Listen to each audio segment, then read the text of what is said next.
Sound like some Viking music, don't it?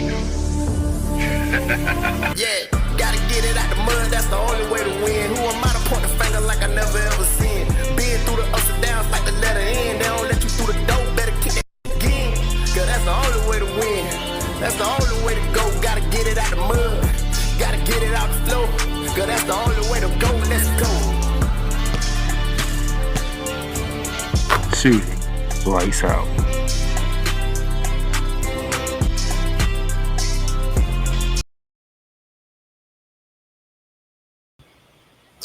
Ladies and gentlemen, how y'all doing today? Yes, it is a Friday, May 23rd, and I am in the building because, hey, it's the conference finals, and why wait till Monday to talk about what already taking place? Because within the 3 games that have taken place in the conference finals, there's a lot to be talked about in the East and the West. Also, the WNBA, got to talk to him, especially the fact that a lot of people have something to say about this whole Angel Reese and Caitlin Clark situation, which has led to a beef between Ryan Clark and RG3 to mention. It's crazy how all this is happening, but hey, I figured Memorial Day weekend, our party can, go ahead and dive in and talk about some stuff today and have some fun. So I hope y'all ready. Hope y'all getting prepared for the Memorial weekend. Hope you got your plan set up, beach, cookout, whatever the case may be. But I'm going to get y'all another show in before then to get you ready for the weekend of the NBA and the WNBA as we speak. But now, let's go around the hardwood.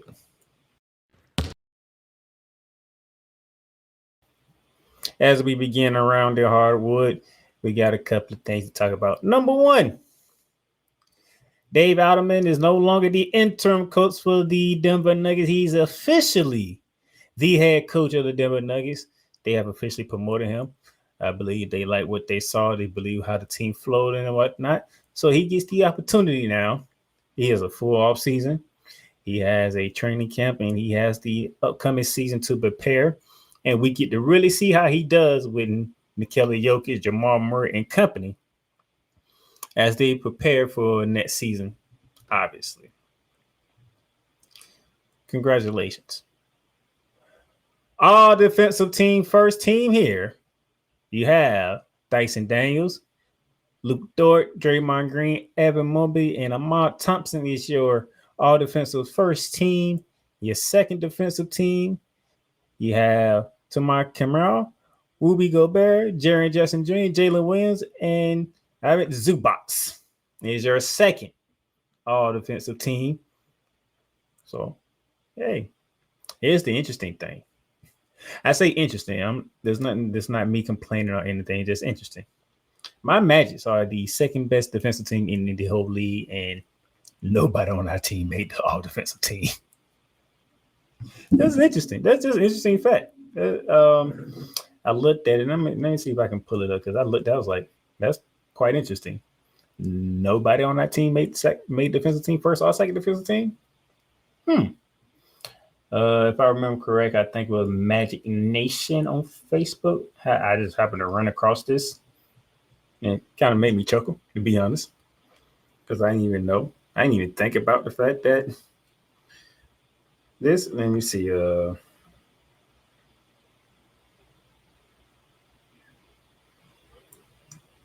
Can't find it right now. Let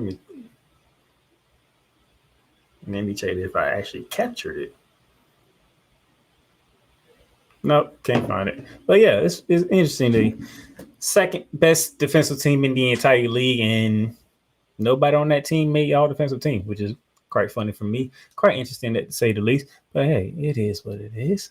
But it is your second and your first all defensive team. Shout out to all 10 of you guys.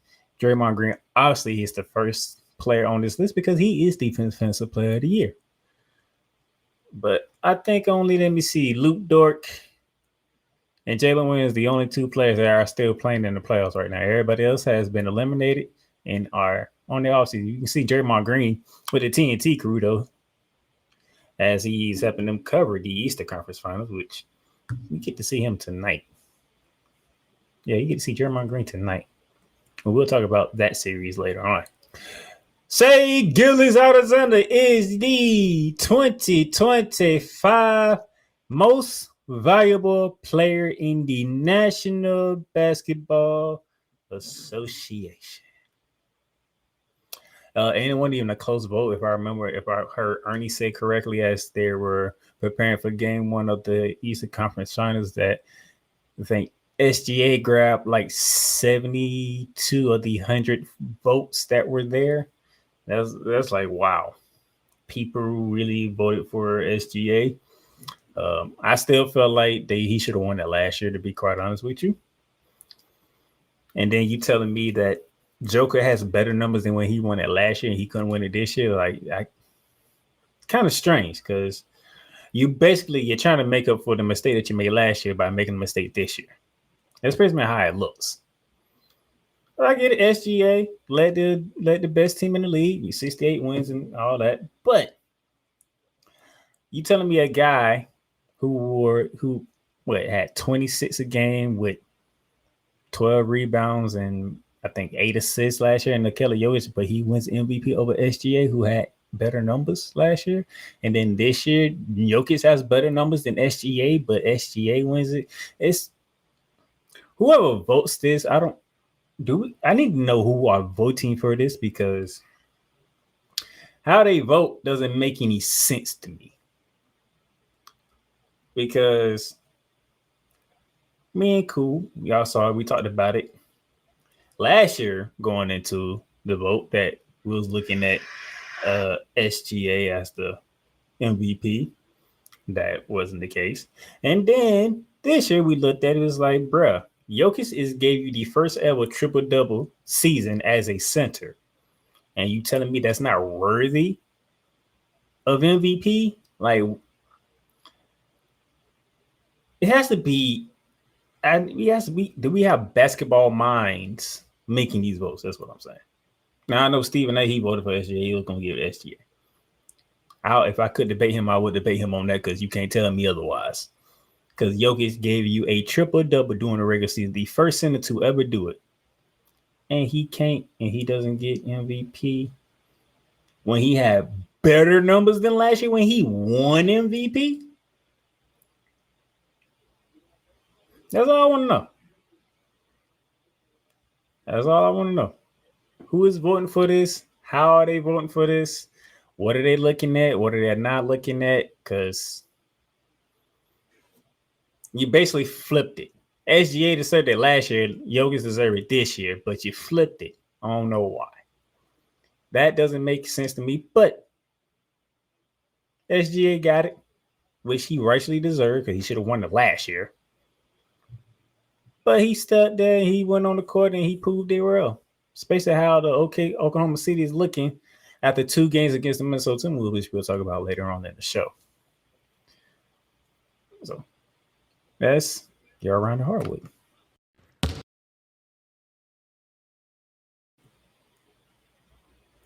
All right, we're going to take our first commercial break here. Then when we get back, we're going to dive into the WNBA.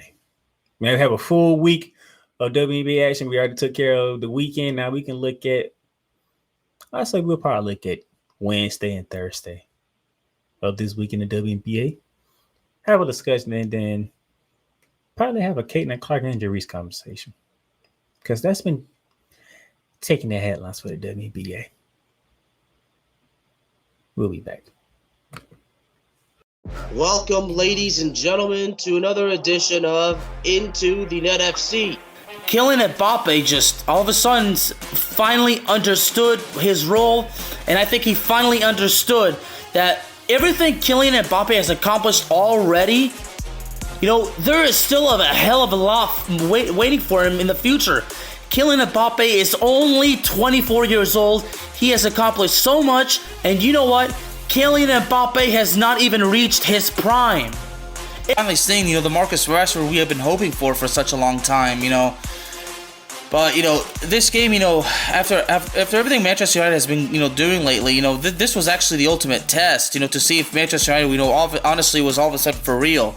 I explained this. The United States, maybe they have to suffer this loss as a lesson to learn to prepare for the future. Because 4 years from now, The World Cup is in not one, not two, but 3 countries. The United States of America, Canada, and Mexico. Into the NFC is available on all streaming platforms, including Spotify, Apple Podcasts, Google Podcasts, Amazon Music, and YouTube. Get Mounts of Entertainment with Paramount Plus. Stream new movies such as Mean Girls, Transformers Rise of the Beast, and Good Burger 2 with Paramount Plus. Stream live sports such as the UEFA Champions League, the NFL on CBS, the PGA Tour, and March Madness. Catch hit CBS shows such as Fire Country, Ghost, NCIS, and more. But also catch exclusive originals for Paramount Plus such as Special Ops Lioness, The Famous Stallones, the new streaming home of Showtime. Watch Showtime original series and movies when you sign up with Paramount Plus with Showtime. Make it a fun, action-packed adventure for the whole family and create kid-friendly profiles for the little ones. So much to stream with Paramount Plus with over 45,000 full episodes from BET, CBS, Comedy Central, MTV, Nickelodeon, and more. Paramount Plus, Mountains of Entertainment. Join Ryan McCarthy. I became a Jets fan because Kermit the Frog was my favorite Muppet because he was green, and the Jets wore green. That's how I became a Jets fan. And Dustin Henry. ESPN is cashing all in on let's pay a few personalities and we'll just kind of fill in the gaps. As they walk you through all of the world of sports from their perspective. The Albany Empire, it's a literal circus. No credentials required. Where, Ryan, say the tag. Where you don't need a press pass to talk sports. Every Monday at 8 p.m. Eastern, 7 p.m. Central. On YouTube and where you can find all podcasts.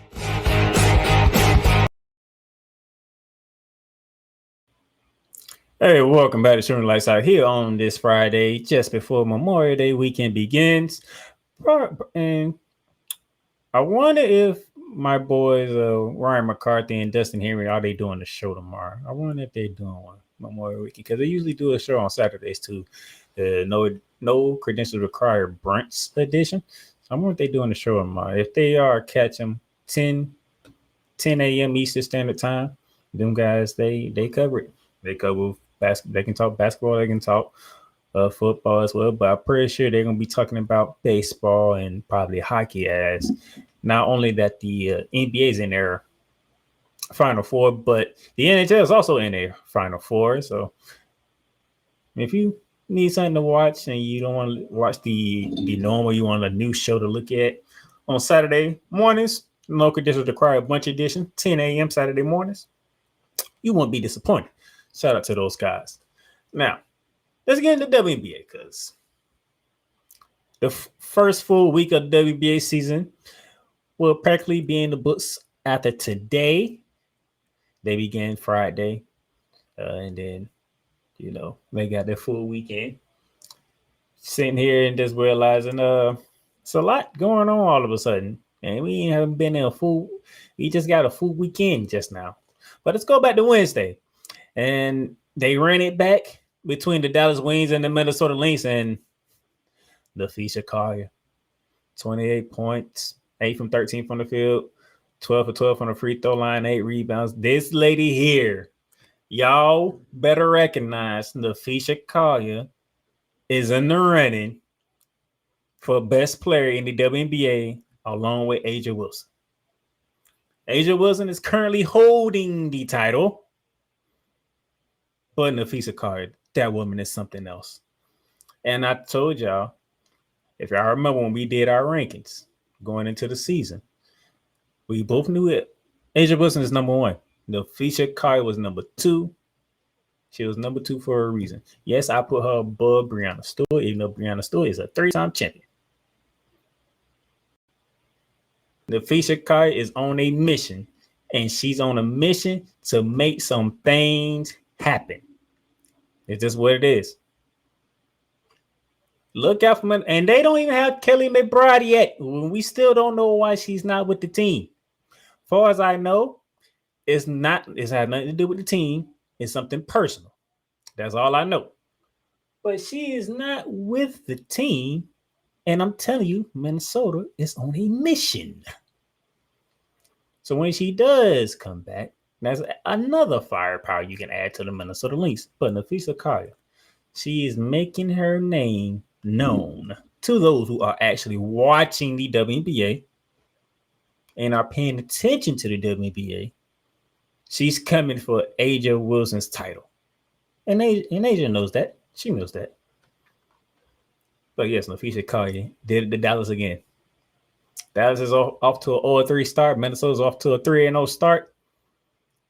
It's going to be interesting how can Minnesota keep it going. It's, I believe, 44 games this season. It's a lot of games for the ladies. But, hey, more the merrier, should I say.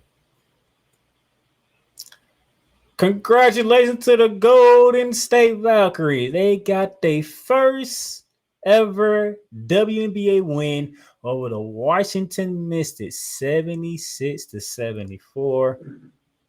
Veronica Burton, 22 points, 6 of 11 from the field, 7 from 8 from the free throw line, 9 boards, 5 assists. And didn't take long. They made it through the first week and got their first victory. Shout out to the Valkyries for that. Great effort. The Mystics, I think I'm liking what I'm seeing from the Mystics. Brittany Sykes is no longer injured. She's healthy, and she is balling. Like, she is definitely balling right now because Brittany Sykes, she had 30 points in a losing effort. Like, if I want to look at, they played 3 games so far. I want to see what Brittany Sykes done in all 3 games because she is balling right now. Brittany Sykes is balling. In 3 games, so they opened up against the Atlanta Dream. She had 22 points. The next game was at Connecticut. She dropped 27. And now in this game in a loss, their first loss of the season, she dropped 30. So right now, Brittany Sykes is actually averaging 23 points a game on 42% shooting.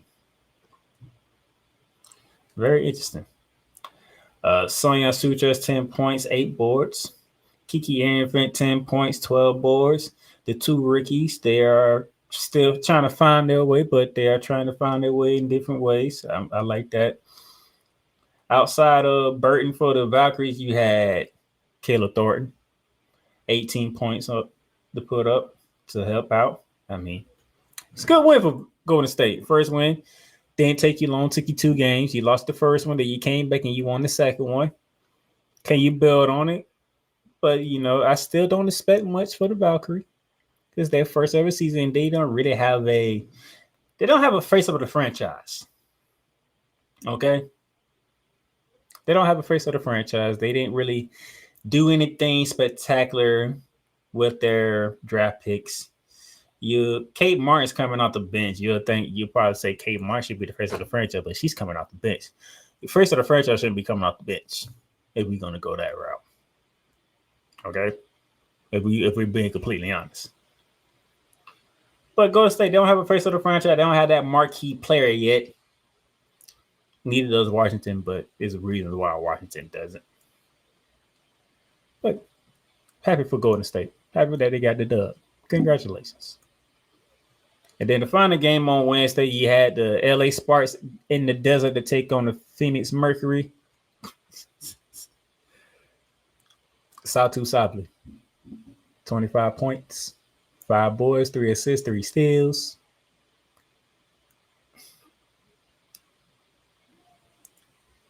Trying to tell you guys. I knew when we talk about top players in the WNBA, you know the 4. Aja Wilson, Nafisa Kari, Breanna Stewart, Caitlin Clark. Without question. Who would be the 5th person? And I looked around, I said, you know what? Satu Sabli. And I said Satu Sabli because she was the most improved player in the face of the Dallas franchise in 2023.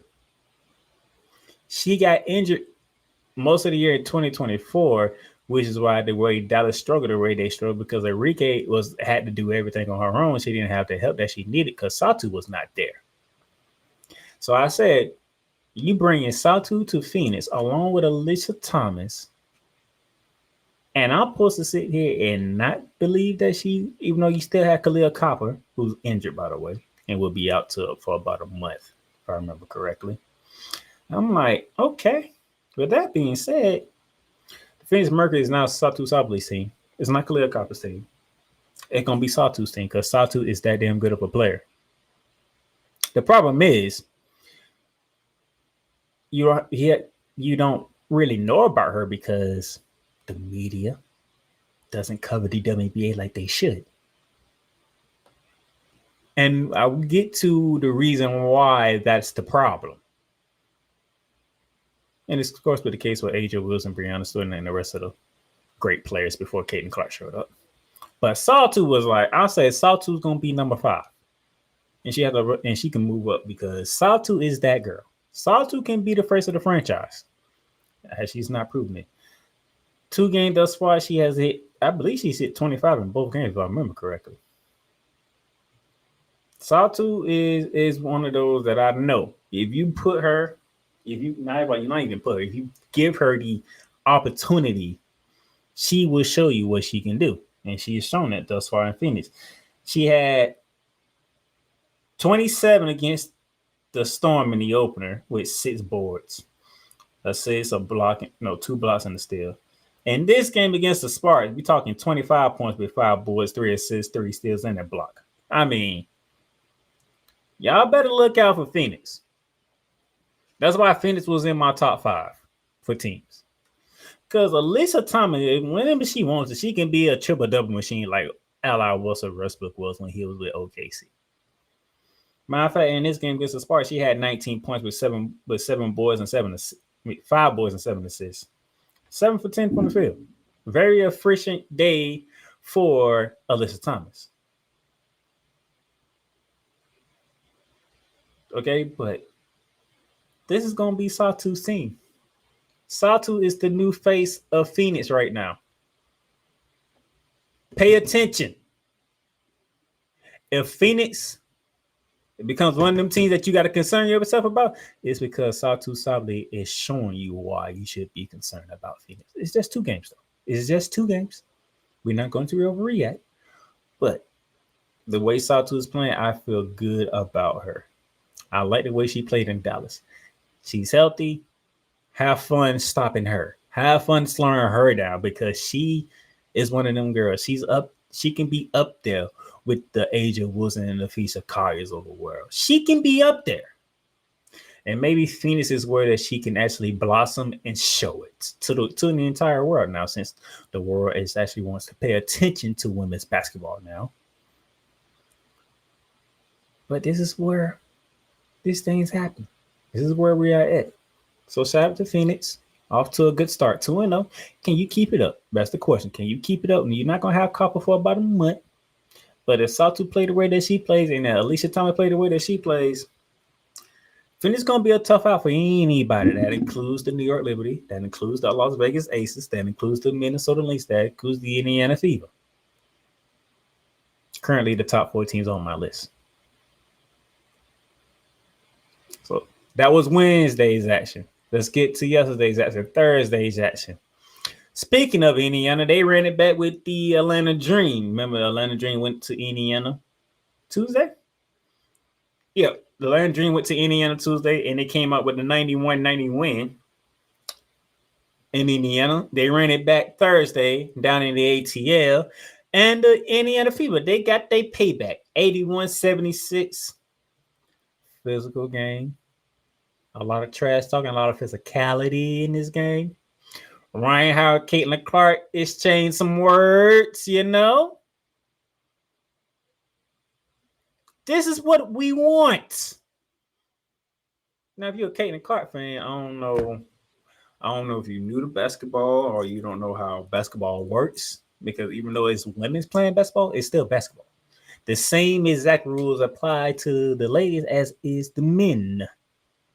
So there will be some physicality. There will be some chirping. There will be some trash talking going on. Just watch the game and enjoy the product. Okay? Because Caitlin Clark is going to get involved in some physicality. Caitlin Clark is going to be involved in some banter back and forth with other players. It's what is competition. If you don't believe competition is physical and mixed with trash talking, then you don't know the art of sports. Then playing a sport brings out the intensity, brings out the dog, brings out the competitiveness out of you. This is what sports does. It don't matter if you're a woman, doesn't matter if you're a man, doesn't matter if you're white, black, Asian, Hispanic. It doesn't matter. When you step into a field or court, an ice ring, whatever the case may be, physicality is going to get involved. Trash talking is going to be involved. That is what is going to happen. And this is what happened down in the ATL. It was a physical game. One of Caitlin Clark's worst games she ever had. But she has Natasha Howard, a former Dream, by the way. 26 points, 12 and 17 from the field with 7 boards to lead the Indiana Fever to a win. As I told y'all a couple of weeks back, if you're an Indiana Fever fan, if you're a Caitlin Clark fan, don't be worried.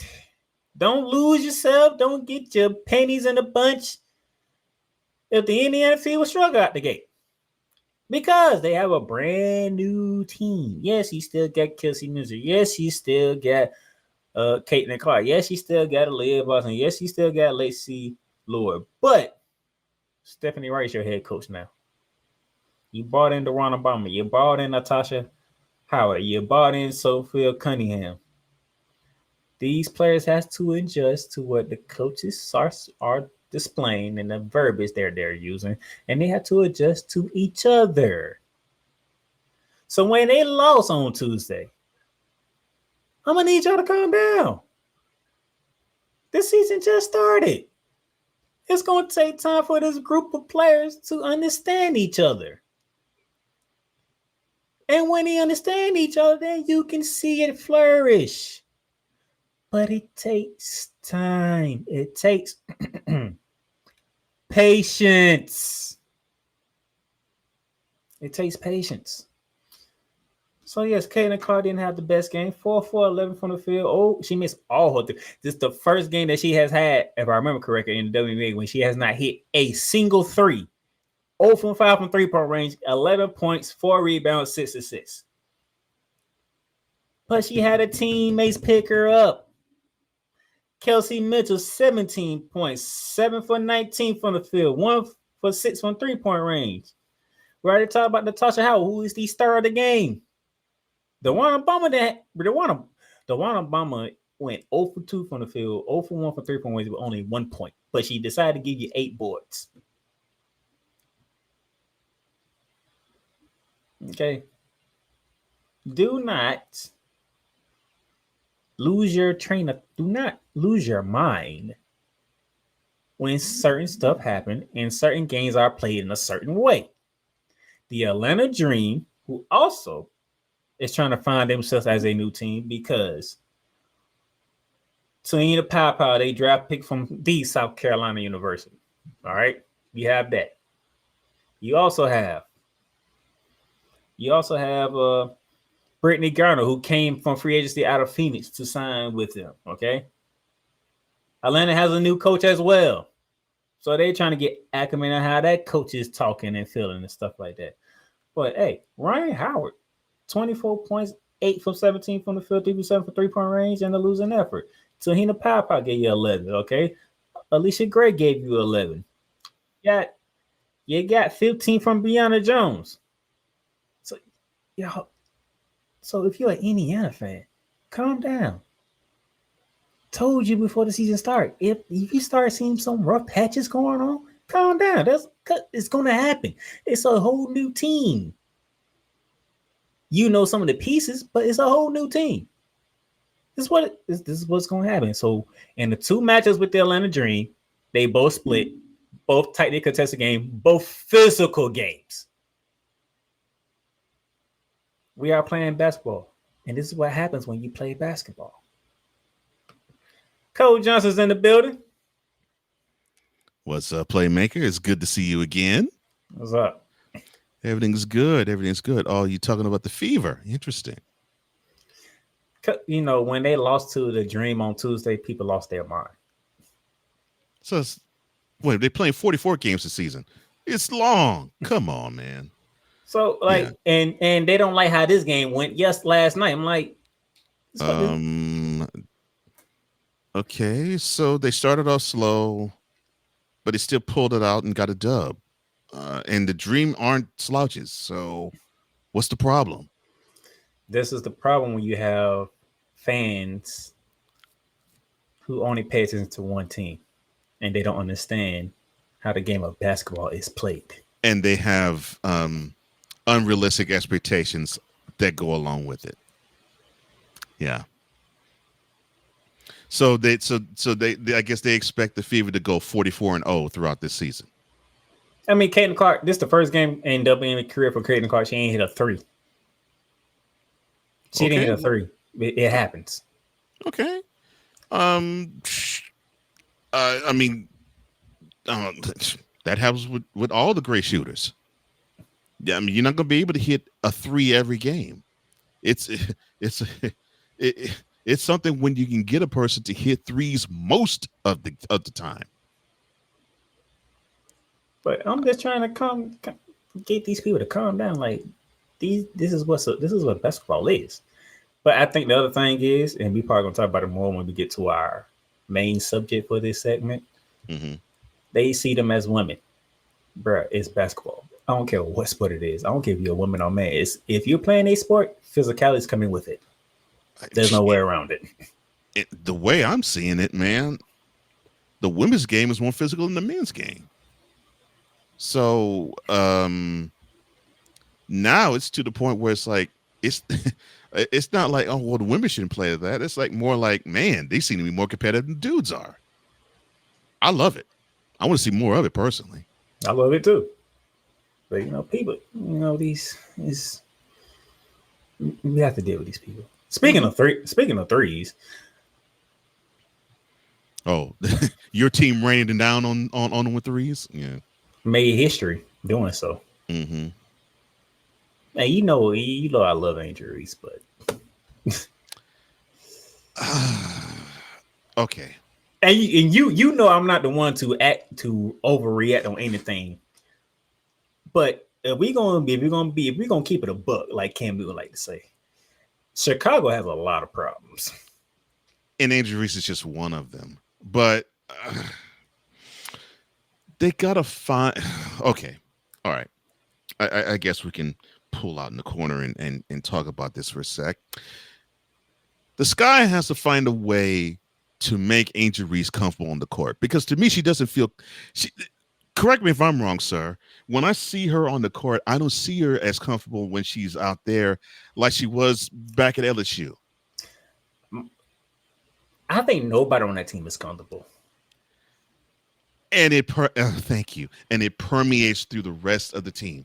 Since Angel Reese is the star of the team, that attitude reflects leadership thing. I know. I caught Robin Lugenberg's live because he's flying out to Indiana, and I know why he's flying out to Indiana. And I will show you why a little later. But Camila Cardoso was posting up, right? She didn't get the ball, and it is like she was just deflated, like she didn't get the ball in the post. And I'm like, yeah, they got to know their roles, and they don't. And that's scary. That's scary for a team that supposedly has talent, but they don't know what to do with it. They got a new coach, and about what? A quarter of the league got new coaches? Mm-hmm. And Chicago is the one that looks the worst out of everybody? And they and I mean, and the effort has been poor with both these games. The game against the Fever and the game against Liberty at home. Their home opener. That has nothing to do with talent. That's effort and coaching. And I told y'all gave my team a toss of cloud. That's all we needed. We almost scored 100 points and the leading scores in the Natasha Cloud with 18. Mm-mm-mm. You can score 100 points and your leading score is 18. Yeah, that tells you balance. That's basically what that is, balance. If you score 100 points, but your leader scorer only scored 18, yeah, everybody ate. Sabrina with 16 points. Stewie only gave me 12. I only got 12 from Stewie. That's all you needed. That, I mean, that's, you beat your opponent by 25. That's all you needed. but that's how ridiculous this is. Mm-hmm. Stewie, 12 points. That's all that's needed. John Clark-Angel, who was the Finals MVP, 11 points. Again, that's all you needed when you beat down your opponent by 25. That's all you need. I mean, y'all better. Y'all should never Liberty, gave us Natasha Cloud. Y'all should have never gave us Natasha Cloud. If the Liberty can have a lot of these games in the regular season, yeah, you're gonna be one. You're gonna be one happy Liberty fan, playmakers. They're gonna run it back. I mean, what? This is why when we did the show on Monday, I'm like, and we talked about the brilliant offseason of the Connecticut Sun. And if for those who don't know, playmaker is saying that with all the sarcasm warranted. They the reason why we got Natasha Cloud. Mm-hmm. But it's a long season, 44 games. It's a long season, so we gonna have our slip ups. We gonna have our slip ups. Every team does, yeah. But yeah, we hit 19 threes against the Chicago Sky. Y'all playing against them, and I mean, yeah, I mean, you all. This is basically. Matter of fact. Before you go on, let me give you the full stats. Okay, go ahead. The New York Liberty shot 32 for 58 from the field. That is 55.2%. The Liberty shot 19 from 34 from 3-point range. That is 55.9% from 3-point That's range. over 50%. Jeez. So they weren't missing nothing. Jeez. You shot 55% from the field and from 3. Well, basically 56% from 3. Yeah, you shot better from 3 than you did from the field. That's crazy. I wanted to give you the full set before you gave what you were about to say, because I knew that probably helped you. Yeah. This game was, and yes, it does further my point beautifully. So I appreciate you doing that. This game was a straight up human understanding of playing with your food. It's like, okay, yeah, this meal's all right. I'm waiting for a better meal, but this meal's all right. We'll eat. But it's all right, but it ain't great. In fact, it's so great you can have some, and you just toss the food as you eat it too. I mean, this is how this game is reflected to me when I see it in my mind. The Liberty just was like, the sky has none for us. Especially that second quarter, 25-9. Yeah, the sky has none for us. They don't. They can't stop a cold, let alone us. No. And we talking about Caitlin Clark having one of her worst games. Angel Reese had her worst game of the year of her career thus far. I hate to hear that, because now this is going to. I know we'll talk about this further, but I will definitely say it now. This is going to give more fodder and more food and more thought and more ammunition and fuel to the Angel Reese sucks as a basketball player. She has no talent. Oh God! Unfortunately for her, she grabbed an offensive rebound, got blocked by John Quill Jones, got the ball back, got blocked again, got the ball back, missed, got the ball back. It was a whole sequence. I'm like, oh my gosh, there's no way I can defend this. But no way I can defend this. But I'll give her credit though. She still keeps going. She still keeps coming. I mean, that sequence is deflating. Even in hearing you talk it to me, it's deflating. But she still keeps coming, so I give her credit. So those of you who want to be petty, here's your petty numbers: 2 points for Angel Reese, 0 from 8 from the field, 12 rebounds. So the only point she got was on the free throw line. Wow. And she was 2 from 6 from there. Oh, this is what sucks because I know the Sky was publicizing that she was working on the free throws, and She was working. I actually follow Angel Reese on Instagram, so I can see the Yeah. videos of her in the gym shooting. and I did too, working for the free throw line and working from the and actually trying to come up with post moves. This is painful, and it's painful. And it's painful because I really do like this young woman. And she's getting such a huge bad rap, man. But yeah, her play is not doing her any favors, unfortunately. I was we're gonna talk about injuries further, Mm-hmm. but those were the games from Wednesday and Thursday. But the main topic is this rivalry, and I have to put this in quotation marks. Is it really a rivalry at this point? Well, when one entity dominates another, normally it's not. Everybody's talking about this moment. Everybody's talking about we said what we said, what we had to say about this moment. And then these two decided to get into it. Oh, they had plenty to say. This is where I take a step back, and this is what Coach Johnson wanted to get into.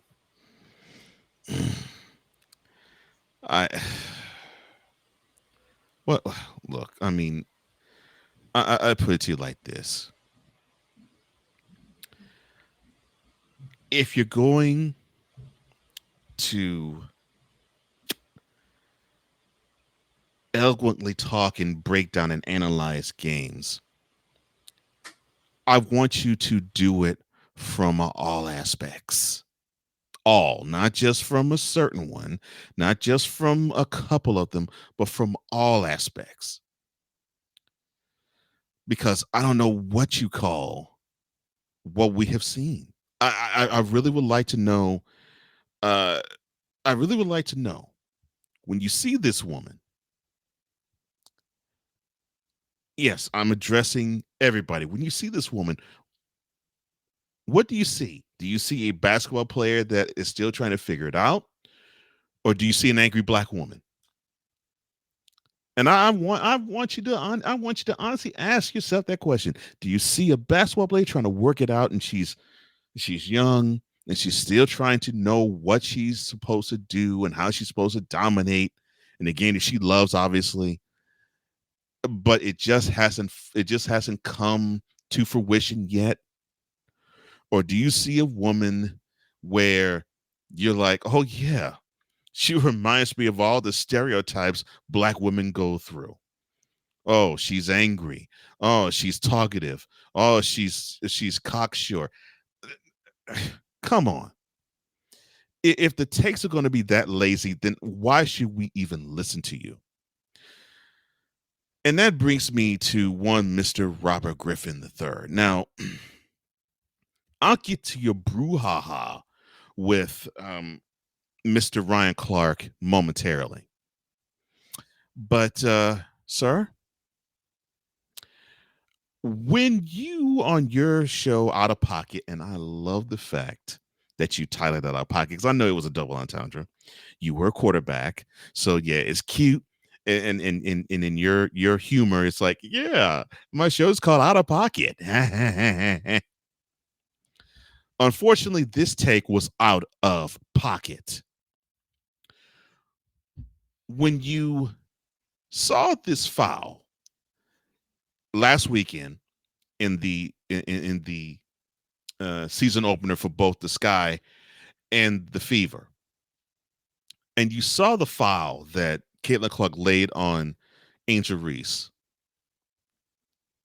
you fixed your mouth to say, quote, when she got back up, talking about Angel Reese, she was ready to deck Caitlin Clark, close quote.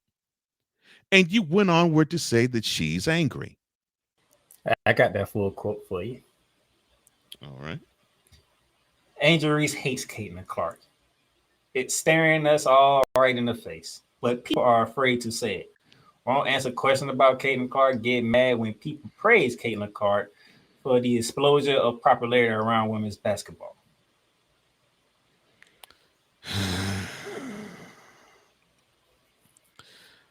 Now, my first question is, how did you know that Angel Reese wanted to deck Caitlin Clark? What position or pose did she play that she exhibited that made you think, oh, she wanted to swing on old girl? What? What demonstrated it? I didn't see that.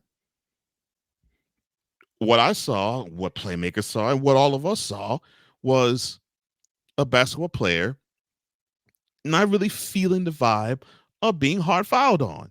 And normally, if you get take a hard foul, you get up with a little bit of aggression. You want to know what the heck. Here's the thing that I think people ain't really talking about. Did she really do a take foul because she wanted Angel Reese not to score? Or the fact that Angel Reese pushed Natasha Howard, no call was made, and Angel Reese had the ball. Now, if you would have talked to our fellow brother Cool, he would say the latter is what happened. Is that Caitlin Clark decided to retaliate against no foul call. She decided to put forth a harder foul to demonstrate, yeah, so I guess we're going to be physical. Fine, here we go.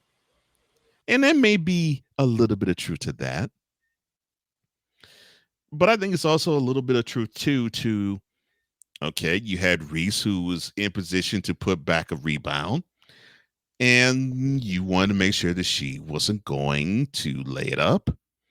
And you wanted her to earn them points from the free throw line. And we just talked about it a few minutes ago. Angel Reese struggles from the charity stripe. Both things can be aligned. So that take was off, Mr. Griffin. I don't think Angel Reese hates Caitlin Clark. Now, is there a competitive energy between them? Is there a competitive dislike between them? Yes. I would definitely say surely there is some. Is that bad? No. In fact, I want that. As a fan of sport, I want that. Because you want the competitive fires to rage. You want it to be powerful and potent. You want it to actually make sense in, okay, so they're fighting for something. That's not a problem. I appreciate that. But the fact that you are an athlete, were an athlete, Mr. Griffin, and you claim that this competitive juice that you saw was hatred from one person to another, that is very disingenuous of you. Okay, I'll put it to you like this. When you're a rookie and you were under center, and in that season you were cooking with grease, then all of a sudden Haloti Nada comes and he hits you right in the knee. Did he hate you? Did you get up and want to slock him in return, or did you hold your knee because you were in such sheer pain you couldn't do anything else but just grab on your knee? Obviously, it was the latter. And you have not said anything in terms of hatred toward Nada then or since then. And now we're 13 years in. So you can miss me with that. And the things that you probably qualify as hate, or the things that we've heard Keith Olbermann or Dave Portnoy or Jason Whitlock or any of those pontificators consider hate, no, it's more along the lines of, okay, you're covering this person. There's others to cover along with us that you just seem to want to overlook, that you seem to want to bypass, that you seem to want to brush aside because Caitlin Clark is the darling. I'm not saying she doesn't deserve her props. I'm saying that we all deserve ours too. But having her say that that's talking back. That's talking big. That's talking out of turn. That's talking angry. And then it gets, well, that's black girl magic gone out of control. So I guess this is what black magic is. Black girl magic is when the black woman gets slighted, she feels as though she has to rail, and then all of a sudden the whole system is off and it's bad, and pity the black girl. It's sad that the black girl ain't getting by. No, pull yourself out of the bootstraps. What do you think they're doing? What do you think this girl is doing? And I'm not saying that she's the best player in the WNBA. She's long from it. She's long from it. But don't address her in hatred when we could say similar things about similar players, and it's not. There's a competitive dislike that's between the two, and it's been that way for at least 3 years.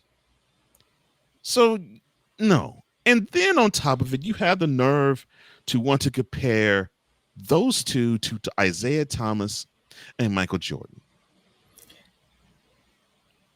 This is why when me and Coach Johnson got ready for this league, and we gave y'all our storylines that we are looking forward to. And sure enough, we said, how would the media cover the WNBA? Mm-hmm. And so far, do 1 week of the WNBA season, anytime they speak of the WNBA, it's one person. Caitlin Clark. Y'all barely talked about what happened between Vegas and the New York Liberty, which is the rivalry of the WNBA. Mm-hmm. Nafisha Kyrie is out here sending a message to not only the Dallas Wings twice, but to the rest of the league. She's coming for that top spot. You have not mentioned her one time. So yet again, and I said this Monday, if the WNBA doesn't make it doesn't make the height that they should make, it's because of the media and you fans. Because you're so fixated on Caitlin Clark. Nobody else exists. Why are we not talking about the win against the Atlanta Dream? Because Caitlin Clark had a bad game. Natasha Howard came through for you. Can't nobody else get praised but Caitlin Clark. And trust me, we're not blaming Caitlin Clark because Caitlin Clark can control what y'all nut jobs do. Nope. If it was like Caitlin Clark, I'm pretty sure Caitlin Clark would probably like to come out and actually say, "Can y'all just lay off me for a while and just let me play?" Mm-hmm. Like everything will have to be evolved around me right now. But as you can tell, Caitlin Clark was raised with very great parents. Thank God for that. She understands she can't control what y'all gonna do. She just want to play ball. Matter of fact, how much did we hear from Caitlin Clark during the all season?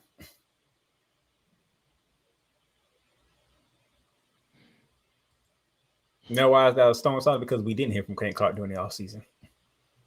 A video here, a video there, but nothing all that huge. Now, speaking of which, this is where I have to come at my girl, Angel Reese. Angel, I love you, but you can't do everything. You cannot do everything.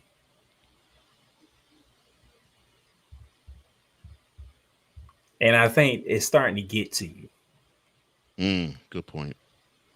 I think it's starting to get to you, Angel, because trust me, you can slay any event that you want to go to.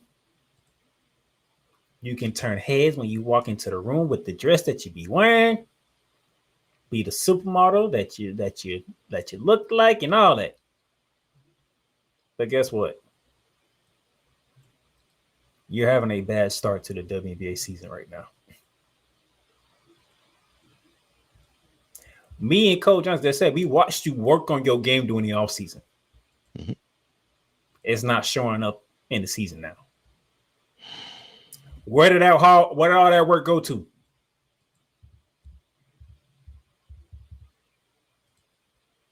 One thing I love about Caitlin Clark, she's not everywhere. Now, all season hit, she disappeared.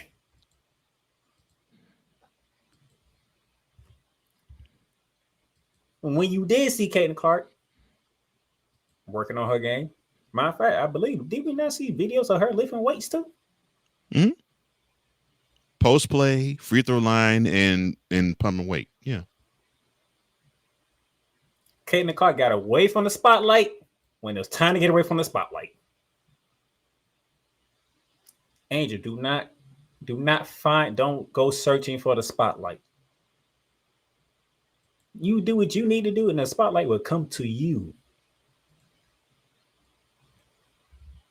And then believe me, it'll come to you. Because you're too intelligent, you're too beautiful for it not to come to you. Just being real. You can't always go to the Met Gala. It might be some years that you say, you know what, I cannot. No, I'm not gonna go. I got bigger things to worry about. Whatever party that's going on, I can't go. No, I'm sitting this one out. You don't have to be on every scene. Kobe was not on every scene. Oh, purposefully wasn't. Michael Jordan wasn't on every scene. Again, purposely wasn't. LeBron James, as much as Coach Johnson can't stand his fan, LeBron James ain't on every scene. He's fine. The fan base is a different story. But he ain't in every scene.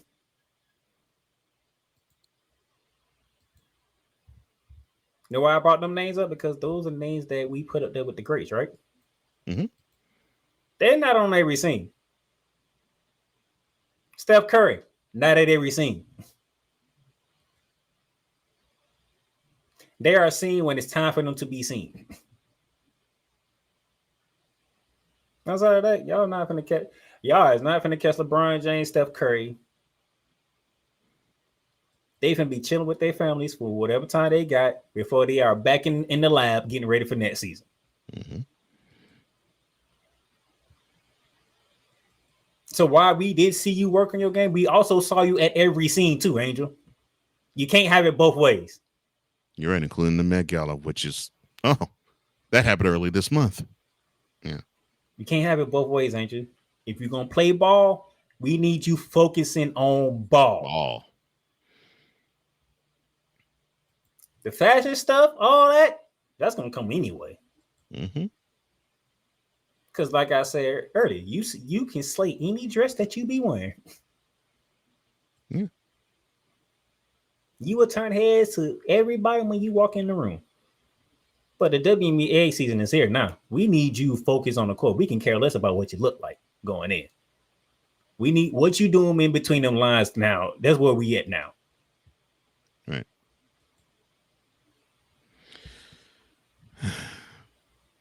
Now, Griffin, if you were to actually give a take just like what Playmaker did, then I'd actually say that's what I'm talking about.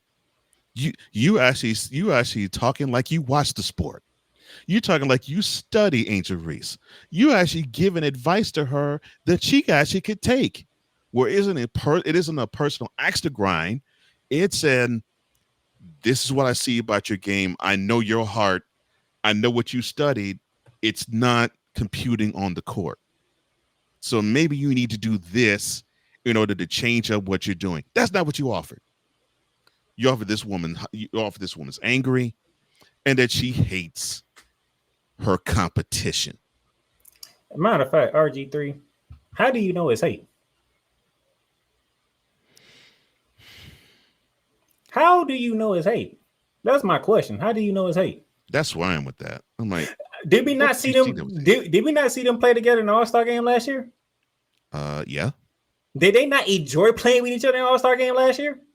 Not only do you see it on the court, but they've actually said it. They said it to each other and said it in media. Both of them said to the other, "Oh, there's no issue with us. We don't hate each other. It's a competitive thing. I'm like, cool. I'm And glad matter to of hear that. fact, RG3, before you did your show, did you not listen to both ladies in their press conference after the game? With neither one of them played into the media's hand about that whole situation? Because they wanted what you cooked up. Oh, there's hatred. Oh, we see hatred between one to another. They see how much BS it is, and the players themselves are like, we ain't playing into this crap. But you being a journalist, you're like, oh, I know this is hate. And you feel as though you know it's hate because you decided to compare Caitlin Clark and Angel Reese to Isaiah Thomas and Michael Jordan. And yes. The hate ain't really about what happened on the court. The hate is really about Isaiah Thomas getting left off the Olympic team undeservingly slow. Yeah, it is all politically done. It's between Michael Jordan and Isaiah Thomas. Yeah, it's behind the scenes and away from the court. Right. Because on the court, neither one of them ever had a situation where they were they were dropping bows on each other. Very little physical contact happened between them. Maybe a hard foul here and there, but that's it. RG3, Dave Portnoy, Jason. I'm gonna say what? Like I'm gonna be nice today. Fatless, witless, whatever. No, I was gonna go a different route. No. I was channeling wise in doing that. You three are starting to become the face of the Caitlin Clark fan base. Yeah. And a fan base that don't know crap about the game of basketball right now. Oh, no. You got to say it again. You got to say that again, please. Because apparently, y'all don't know nothing about basketball. Because anytime something happens to Caitlin Clark, it blows out of proportion and everybody got to take for something. Why ain't she got invited to the Olympics? That's a crime against humanity. That's a foul. Shut up. They won the gold medal without her, didn't they? And she's going to have her turn in 4 years. Angel Reese hit her in the head. She did it on purpose. She was going for the freaking ball. She just happened to hit her in the head. Call it a freaking foul and move on. Oh, by the way, Caitlin Clark got called for a freaking foul. And guess what? It is what it is. Oh, you know what's the bigger talking point in the Atlanta Dream game, Cole Johnson? The fact that Caitlin Clark and Ryan Howard are changing words with each other. This is what happens in basketball. Really? That's a talking point? That's pretty much what they've been talking. That's a talking point. Like I said, they ain't talking about Natasha Howard, who was the start of the game. Mm-hmm. Caitlin Clark and Ryan Howard exchanged words. Okay. And? Okay. Name me a game where that doesn't happen in basketball. Y'all take everything that Caitlin Clark does and you blow it out of proportion for no reason. But that's what you know what's starting to happen?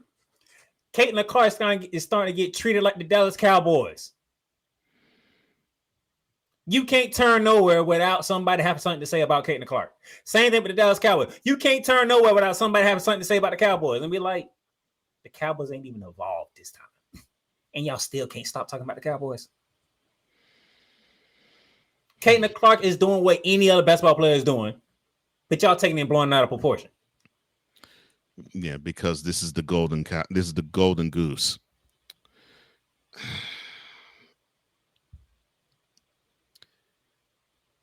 This is why, Mr. Griffin, your take on Isaiah and Mike falls extremely flat. I get you wanting to paint the narrative of, well, this is not uncommon between two basketball players. They can get on the court and hate each other. As Playmakers so eloquently said, it wasn't because of things on the court. There was things off the court. The 92 Dream Team to help you out. But That is not the proper comparison to them. The proper comparison to them, and yes, I'm gonna break it down very simple for you. Caitlin Clark is white and from the Midwest. Angel Reese is black, and I think she's from the East Coast. I'm glad you said that because apparently I said it last year and I think it didn't hit people's ears like it's supposed to. Mm-hmm. I forgot who it was, but somebody was trying to talk about why Caitlin Clark is not only this popularity because he's white. But yet you people don't know how to make the entire argument. So no, it's extremely complete, right? She's white. Mm-hmm. She's from the Midwest. Mm-hmm. She played at Iowa, not UConn. Or Stanford, or Tennessee, or any other big name college program. And she plays a game similar to Stephen Curry. Mm-hmm. The main reason, and I'm gonna give you the main reason, because I figured this out. Mm-hmm. Ain't the Midwest called the heartland of America? It is. Somebody from the heart of America can play like somebody that revolutionized the NBA game and basketball, period. And she didn't go to UConn. Mm-hmm. You looked at somebody and said, "Oh, she's great," and she's not playing at UConn, and it caught your eyes. Mm-hmm. And a blessing in disguise. I hate to say it that way, but in a blessing in disguise, it actually helped Caitlin Clark. The fact that Paige Beckers had 2 ACL injuries. Because for you even knew about Caitlin Clark, Paige Beckers was the one that was supposed to be in the spotlight. Who went to UConn, by the way. Mm-hmm. If y'all gonna make this argument, this is how you make the argument. She's everything that people are complaining about, but she didn't go to UConn. She didn't go to the school that's known for making basketball boring because they were so dominant. She's from the Midwest, the heart of America, Iowa. Only thing that happens in Iowa is a Iowa Hawkeye. That is it. That in Iowa State, but yes. See, this is why not only was your take incomplete, it was absolutely wrong, Mr. Griffin. Because if you're going to compare these two ladies, the best comparison you could have made was Magic Johnson and Larry Bird. And you could make a deeper comparison between Caitlin Clark and Larry Bird because he's from the Midwest too. And he wasn't he didn't play at a program like North Carolina or Duke or Kentucky or Indiana, even his own home state. In fact, he got recruited there, stayed there for 2 weeks, and Bird didn't like it, so he left. He went to Indiana State. And made them popular enough to where he brought that team to a national championship game where they took part in probably the most watched basketball game, college or pro, in the history of the industry to this date. And who you were up against? Oh, Michigan State. Who was Michigan State led by? Irvin Magic Johnson. Now, if you're going to make comparisons, make that because those comparisons actually are favorable. Actually similar because the whole Angel Reese Caitlin Clark rivalry started in college as well. Oh, and a national championship stage. Magic Johnson won his. Angel Reese won hers. Mm-hmm. Bird, Caitlin Clark left college with no rings. No rings. Yeah. Bird went to the Boston Celtics and made some things happen. Right. Along with Magic with the Lakers. Mm-hmm. The only problem is you don't have that decorated history with those two cities when it comes to Caitlin Clark and Angel Reese. Correct. That is where that comparison will fall flat. But that's the only part where that comparison could fall flat. Because the WNBA is trying their best to capitalize on all of this and say, oh, there's money to be made off of Angel Reese versus Caitlin Clark. Why else would you think that you would have a national spotlight on the Fever and the Sky to begin the season? And let me stop this before it gets started, because I seen this on social media. If I see anybody that's called Caitlin Clark the queen of the WNBA, we gonna have some problems. What? Yes. Caitlin Clark, the queen of the WNBA? Yes. Oh, so we're just gonna crap on the Fisa Collins and Asia Wilson and many others who would probably deserve that crown long before Caitlin Clark would. Caitlin Clark got to bring me some championships before I can call her queen. At least she has to bring you one. Oh my gosh. Really? Okay. We're not going to do this. Y'all is not going to call Caitlin Clark queen. No, we're not doing that. Matter of fact, when I beat I made last year, Angel Reese, Caitlin Clark the princesses, Asia Wilson the queen. And it is still that way. It is still that way to this moment. So Mr. Griffin, that is where you fall flat. And you said about how Ryan Clark came at you, and I'll mention that in a moment, that you're okay if someone comes after you for your hot takes. Unfortunately, I can't call your takes hot. I have to call them Arctic cold. Because if you actually watch the sport, you would actually know this stuff like Playmaker does. Oh, but you don't do that like Playmaker, because I know Playmaker, he studies this stuff. You don't. How do I know you don't? The takes I heard you spit. That's how I know you don't. The fact that you think that I hate to say it this way, the fact that you think that Angel Reese is a stereotypical black woman who's angry, that to me tells me you don't study. The fact that you're willing to hop on that train that we've heard Jason Whitlock and Dave Portnoy and Keith Olbermann say this black chick angry, and this black chick don't know how to play.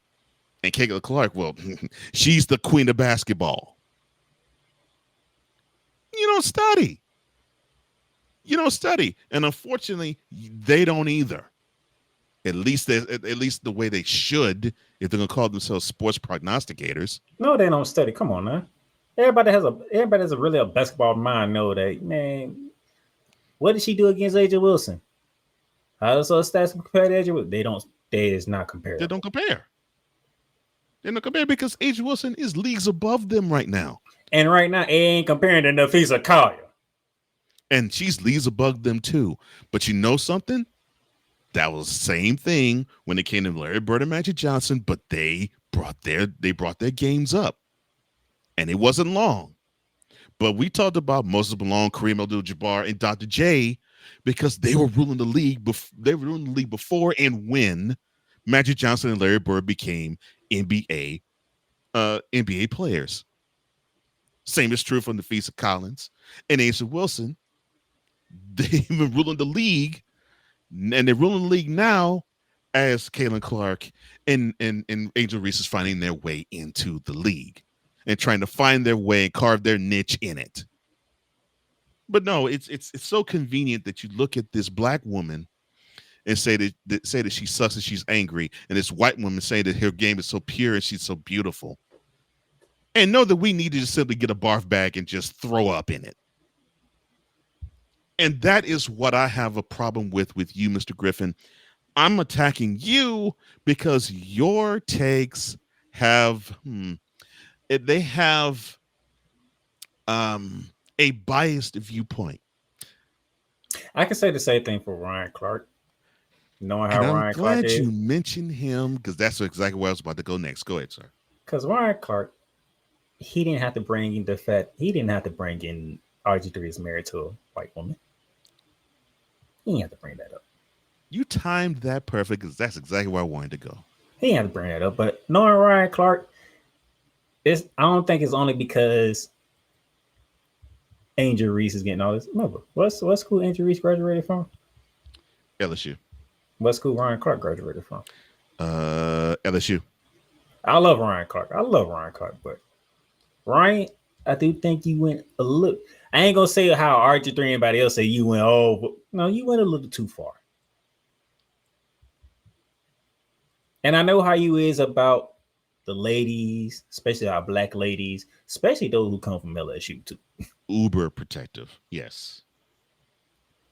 I ain't gonna say you went super overboard like everybody trying to blow it out of proportion. You went a little too far. You didn't have to bring up his wife. You know, I'm glad you said it that way too, because I don't think he went super overboard either. but you had to bring up his wife. You could have asked, did he have these type of conversations with his mom, sisters, aunties? Cousins. But you threw the marriage part in there because he's married to white women. Like, no. RG3's black. I'm pretty sure he probably had them conversations with the mother, with the sisters, aunties, probably the grandmas too. Mm-hmm. So he probably has an understanding of it. But RG3 trying to be woke didn't work. Ryan Clark, you came back a little too far. Now, I got where he was coming from, though, and I know you did too. And you pretty much hit the nail on the head, really. And I have a whole lot of respect for Ryan Clark. He attacks journalism and the content game like he did as a safety for the Pittsburgh Steelers for a long time, and for a shorter amount of time, the Washington, well, now it's Commanders, but it was another name, and that part is very important in this. Your favorite name? Mm-hmm. Yes, my favorite name. Yeah, the Washington NFL franchise, right? That is important in this conversation. Now, Playmaker, he ironed out exactly the issue that I had, and Ryan Clark actually said on a post on X, yeah, I went a little too far, and if I were to express myself again in this same spot, I wouldn't bring up that man's wife. So I apologize. So he does recognize the error of his ways, and he's owned up to it. The man that he is, he did exactly what I was hoping he would do, and he did. Because, yes, I don't think Ryan Clark should have brought up the fact that, yes, I know Griffin's wife, Greta, was in the back, and she was in the corner cheering on her man when he was talking about Angel Reese. Yes, that was true. But in any way, shape, form, or fashion, you mention any man's wife is going to get taken out of proportion, and it did. And the issue that I had more than you brought up his current wife was the fact you said in your history with the previous wife and your current wife, we know you like to marry white women. So it's not that you brought up the current wife, you brought up his previous one, the one he divorced. And yes, that's the only part where I was like, oh, Ryan, you shouldn't have gone there. The rest of it, though, I'm on point with it. But let me play translator for you, because this is what I know you wanted to say. Robert Griffin III, you know what you are? You are a milquetoast sellout. You are an Uncle Tom of the highest order. You are the corniest of the corny. And I got proof. I mean, you tell these jokes about milk of all things, and you actually posted on Instagram, and you got busy taking it off. And you were a horrible teammate. And I spent all the time when we were colleagues at ESPN saving your butt on NFL Countdown because I don't have any respect for you. I think you're hot garbage.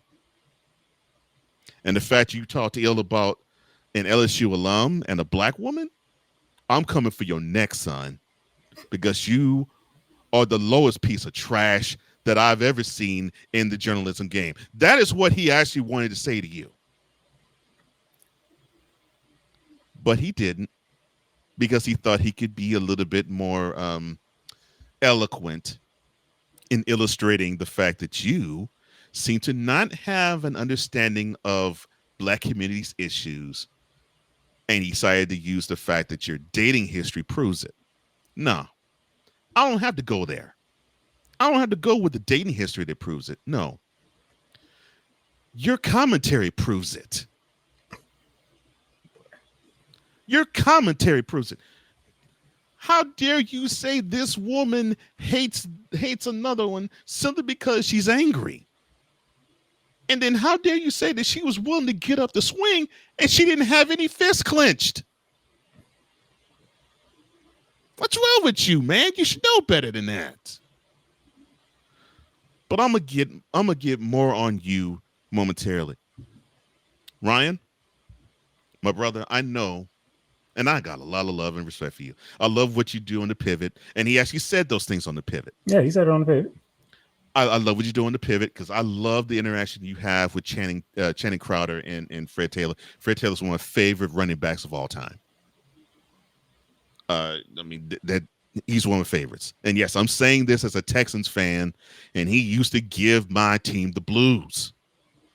But I love him as a man. He's a good man, and it's great that you two are together. And I'm glad that Channing fits your threesome beautifully. I get what you were trying to say. We've seen these brothers.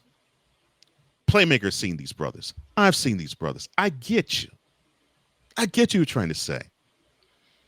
You can't paint stereotypical understandings of black women and get away with it, especially if you're black, because that's out of bounds and that's ridiculous. And you're stupid when you come out of your mouth and say this stuff. I know that's what you wanted to say to him, but you wanted to be a little more eloquent and say, you got this white wife, so you have this lack of black understanding. That's just where it was going to go left. And that's what it went left, because I'm going to throw a question, but I want to make sure I get to this other stuff with the NBA before get ready to talk the NBA playoffs. I got one more bar to drop about this, and then we can go on to the next thing. Go ahead. Oh, okay. So, but how you express yourself, Ryan, I'm happy, brother. I'm happy you got a chance to get it off, and I'm glad you apologized.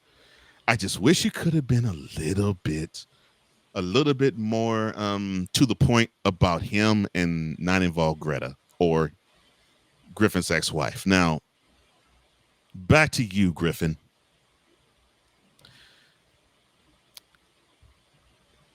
You had the nerve to say that Ryan came after his family.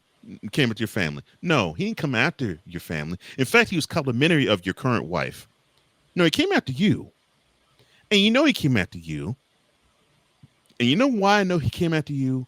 Because in your plea, you said that he went so far out of bounds that you called for ESPN to fire him. That was out of bounds, sir. And Stephen A has something to say about that. Mm-hmm. That was out of bounds, sir. So I'm going to ask you a blunt question. Look down. Do you have a scrotum, 2 balls, and a penis? You do? Well, act like it.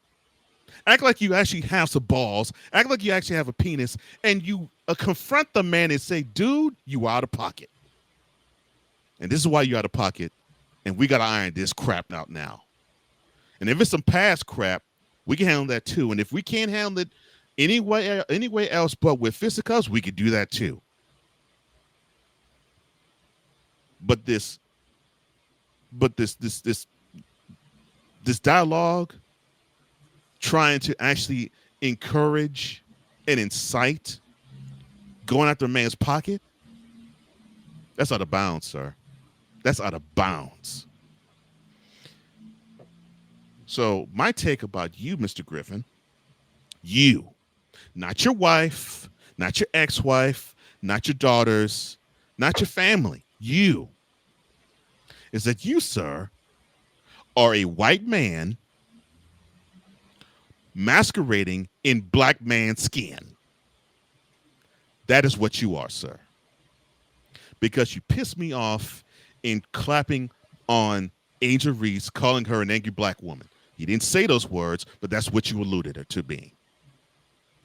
And because of that, I know that you, sir, are not equipped enough to make these takes. So because of that, I have one piece of advice for you, Mr. Griffin. I want you to take all those milk jokes that you have said in the past. I want you to take anything that you have to say in terms of this space about a black athlete or a black woman, roll it up in a ball, and shut your milky behind up. Because you do not have any room, space, or thought process to make sense about any of this crap. And this is something that your mother should have told you. If you have nothing nice to say, keep your big, ugly black mouth shut. But in this case, I can't say big, ugly black mouth. I got to say your milky white mouth shut. I don't know how does he find the time to make all this. Because you, sir, are a buster.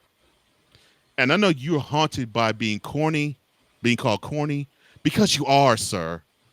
You are. And you've been ever since you were quarterback at Baylor. And I've seen how you were at Baylor. Long before you were the rage in Washington, long before you were the rage at ESPN, long before out of pocket. Because you, sir, have been out of pocket for a long time. And so you can take all of that and stick it where the sun don't shine, son. And if I don't hear anything else from you, I'll be a happy man. That ain't gonna happen. I know. Let's get you ready for Memorial Weekend, shall we? Before I close this out with my question that's going to make a lot of people actually think. Tonight, we got 4 games, all of them on Ion Television. The brilliant Kinetic Suns are in Minneapolis, take on the Minnesota Lynx. I expect the Lynx to go 4-0. This might be the game that feature Kyrie might not go for 25 because that's how brilliant Connecticut is. Mm-hmm. The Mystics trying to bounce back from their loss to the Golden State Valkyries, and now they are in Vegas to take on the Aces. Have fun in Vegas. Speaking of those Valkyries who come off their first win, they get to run it back with the LA Sparks, who gave them their opening night L and go in San Francisco. Now the game is in LA.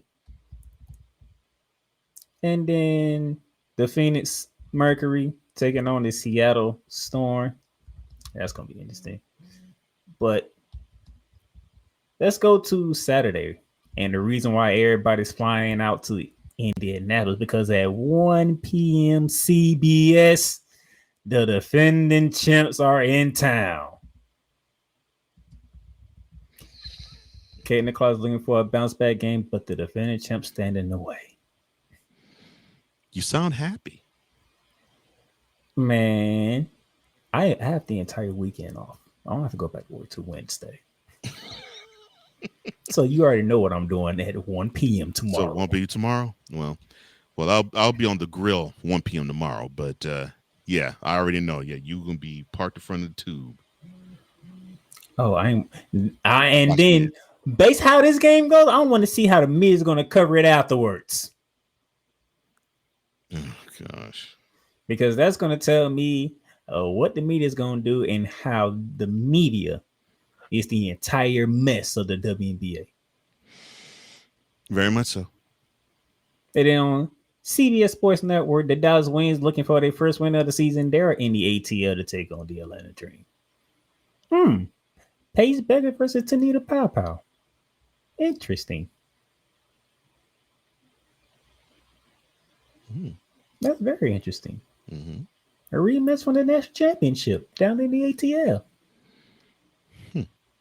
I think I like that. And then Sunday, the Kinetic Suns are in the ATL to take on the Atlanta Dream at 3 p.m. At 6 p.m. Wow, back-to-back home games. Wow. Okay. At 6 p.m., the Sparks welcome in the Chicago Sky with Angel Reese in tow. Just don't brick layups, Angel. Is she going against the Darica Hamby and Cameron Brent? I don't know. Oh, and Kelsey, girl, stunt, please. The Washington Mystics, they are in the desert to take on the Phoenix Mercury. I told y'all earlier. I'm gonna say it again. Satu Sabli is somebody to play with. That's a good matchup, man. Because the mixes are coming, and the Mercury look like they have reloaded. It's only 2 games, but you see why I did my rings the way that I did them. Yeah, the Mercury looks like they reloaded. And then what should have been a rivalry of the WNBA, but the changes that happened in Seattle didn't make it a rivalry. But it's them and the Aces up in the Pacific Northwest. Oh well, I mean it happens. Sometimes things go well, and sometimes things don't. But we'll see how the Storm. Well, we've seen how the Storm has handled themselves at the Sue Bird. We'll see how they continue onward after now. And the Aces, I think they still have the championship hangover of the year before last, and I don't know if they recovered still. But hopefully they will. Well, I know they'll be shown the way by Asia because Chick looks like she wants another MVP. So last year Memorial Day weekend lineup in the WNBA. But here's my question. I want y'all to really think about this. Do y'all want Caitlin Clark to succeed, or do y'all want the WNBA to succeed?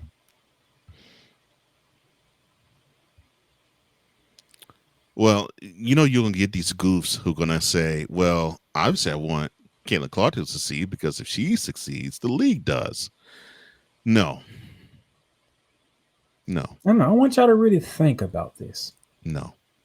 Because guess what? When Jordan started to become MJ, you had Charles Barkley. You had Karl Malone. You had Akeem Olajuwon. You had an up-and-coming Shaquille O'Neal. You had an up-and-coming Kobe Bryant.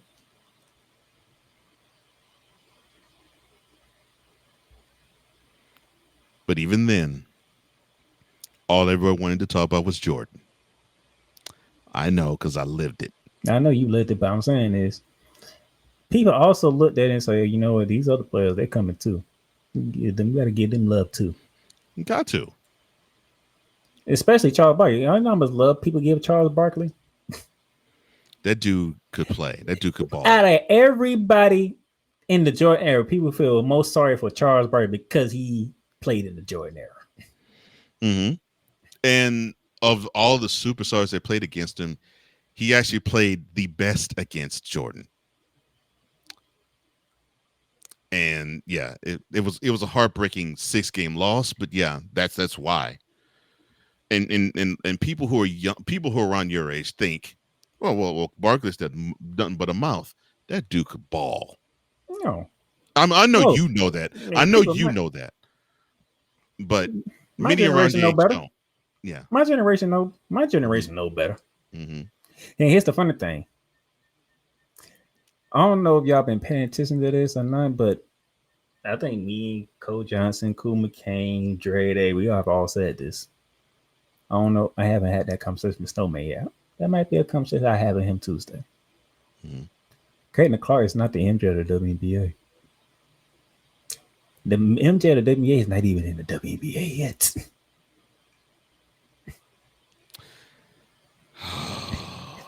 Juju. I cannot wait till she becomes an WNBA player. That's And- why and- Cole Johnson said he needs Caitlin Clark to go ahead and start winning some championships. She better start winning. She better start winning now, because when Juju figures out in the WNBA, it's curtains.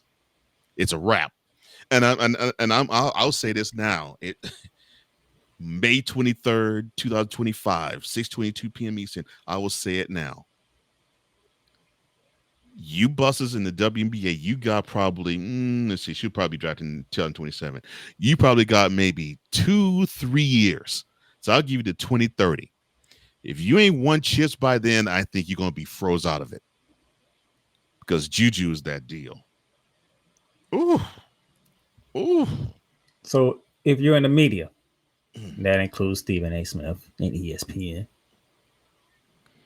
can y'all do the job correctly and actually cover the league and not just one player? Now you see why I put that question out there. Because I had a feeling this crap was going to come up. Because I haven't heard Stephen A. Smith mention AJ Wilson once since the season started. Isn't that crazy? Yeah. I haven't heard him mention the Liberty. A team that's in the city who's a defending WNBA champ. Who actually brought a title to the city. Yeah. The one that he's been crying for in basketball to happen in his lifetime. And he was 5 when it happened last. And of course, AJ Wilson, the MVP of the league, who, I mean, when this chick just gets on the court, she just balls out. And Cole would tell you, and me saying that says a lot, because he probably don't know nobody that's a bigger Stephen A. fan than me. Mm-hmm. You probably are the biggest Stephen A. Smith fan that I know. Yeah. But Stephen A. don't even cover the league correctly. No. And somebody of his stature knows how to cover the league. Mm-hmm. And he's supposed to be a basketball purist on top of it. So, yeah. But anytime you bring it to WNBA, it centers around Caitlin Clark.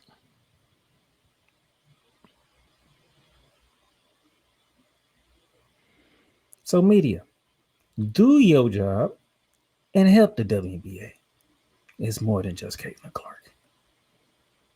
We don't mind Caitlin Clark getting her shine because she's worthy.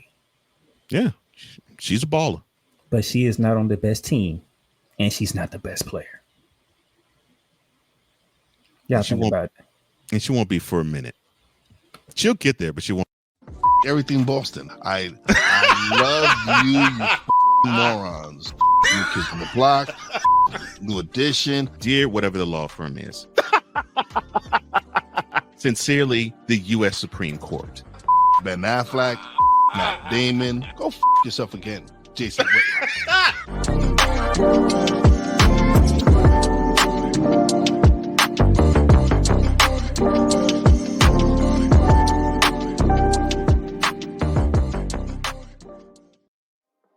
In a world where chronicles of the past are brought to the streams, whether the content is relatable or completely beyond your realm of life, there is no shadow of a doubt that this show is absolutely full of shenanigans. Get ready for D. Willie in the evening, this Sunday at 10:05 p.m. Eastern, exclusively on Sertoba Media, where the struggle is real to be awesome.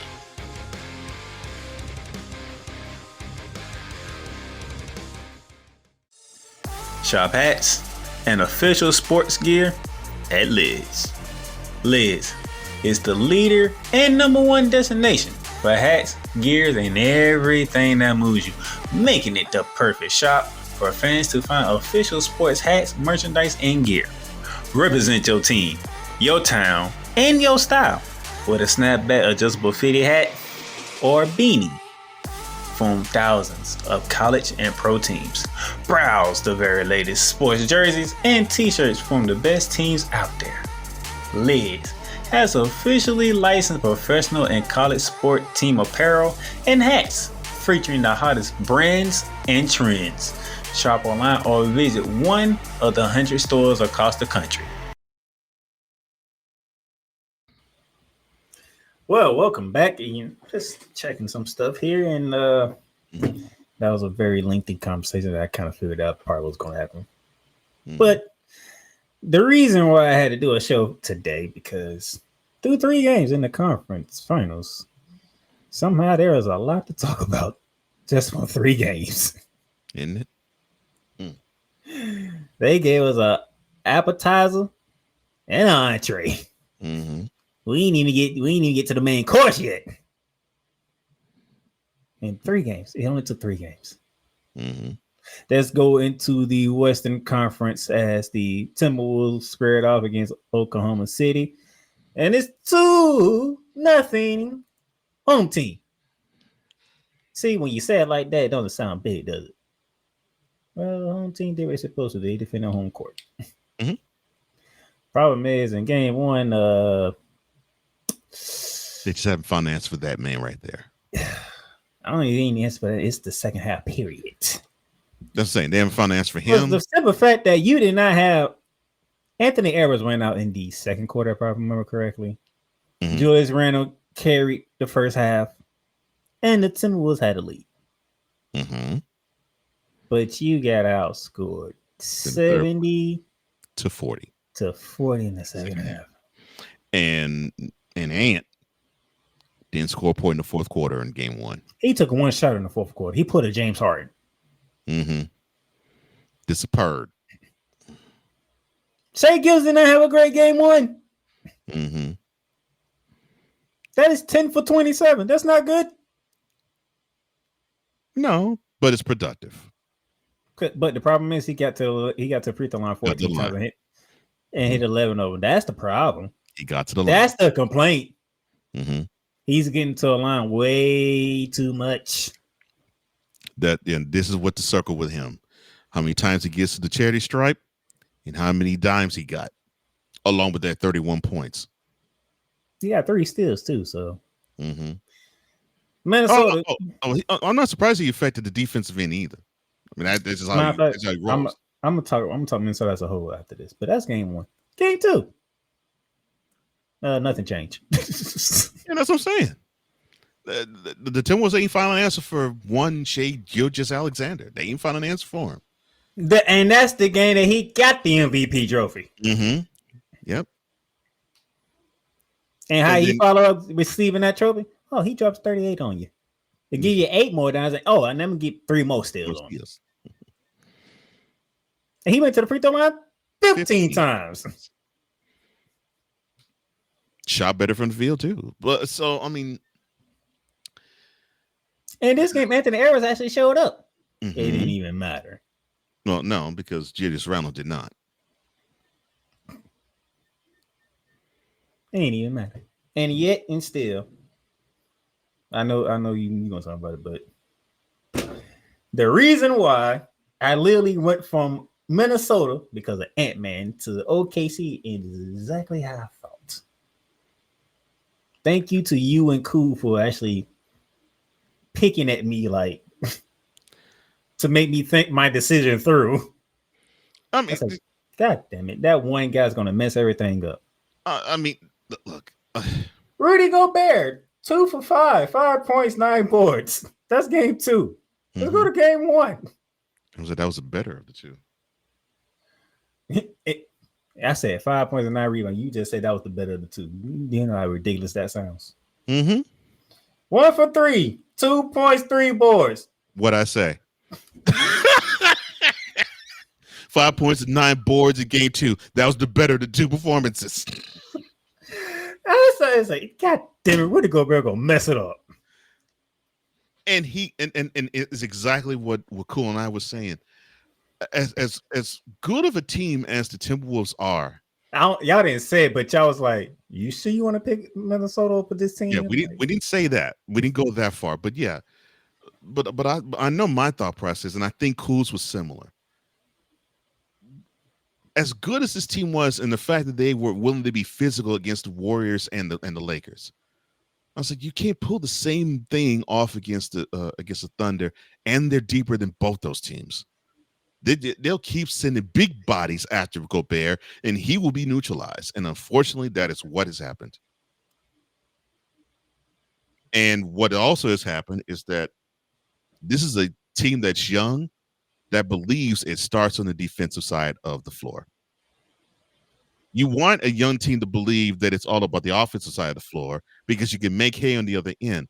No, they believe, okay, if our defense gets going, you can't fool with us. Man, I sat here. I had to think about it too, because I was like, I don't see it. Goddamn, Rudy Gobert on that team. Mm-hmm. Damn it, free. I got to pick OKC. Yeah, and he would have to be a big contributor. Now he will give you probably one of those games eventually. It ain't gonna matter then. But it'll be too little and far too late because he would need to be that all series on. Same thing like I said with Randall. I said Randall must outscore whoever the Thunder decides is going to be their second leading scorer game to game. He has to outscore him. He did it.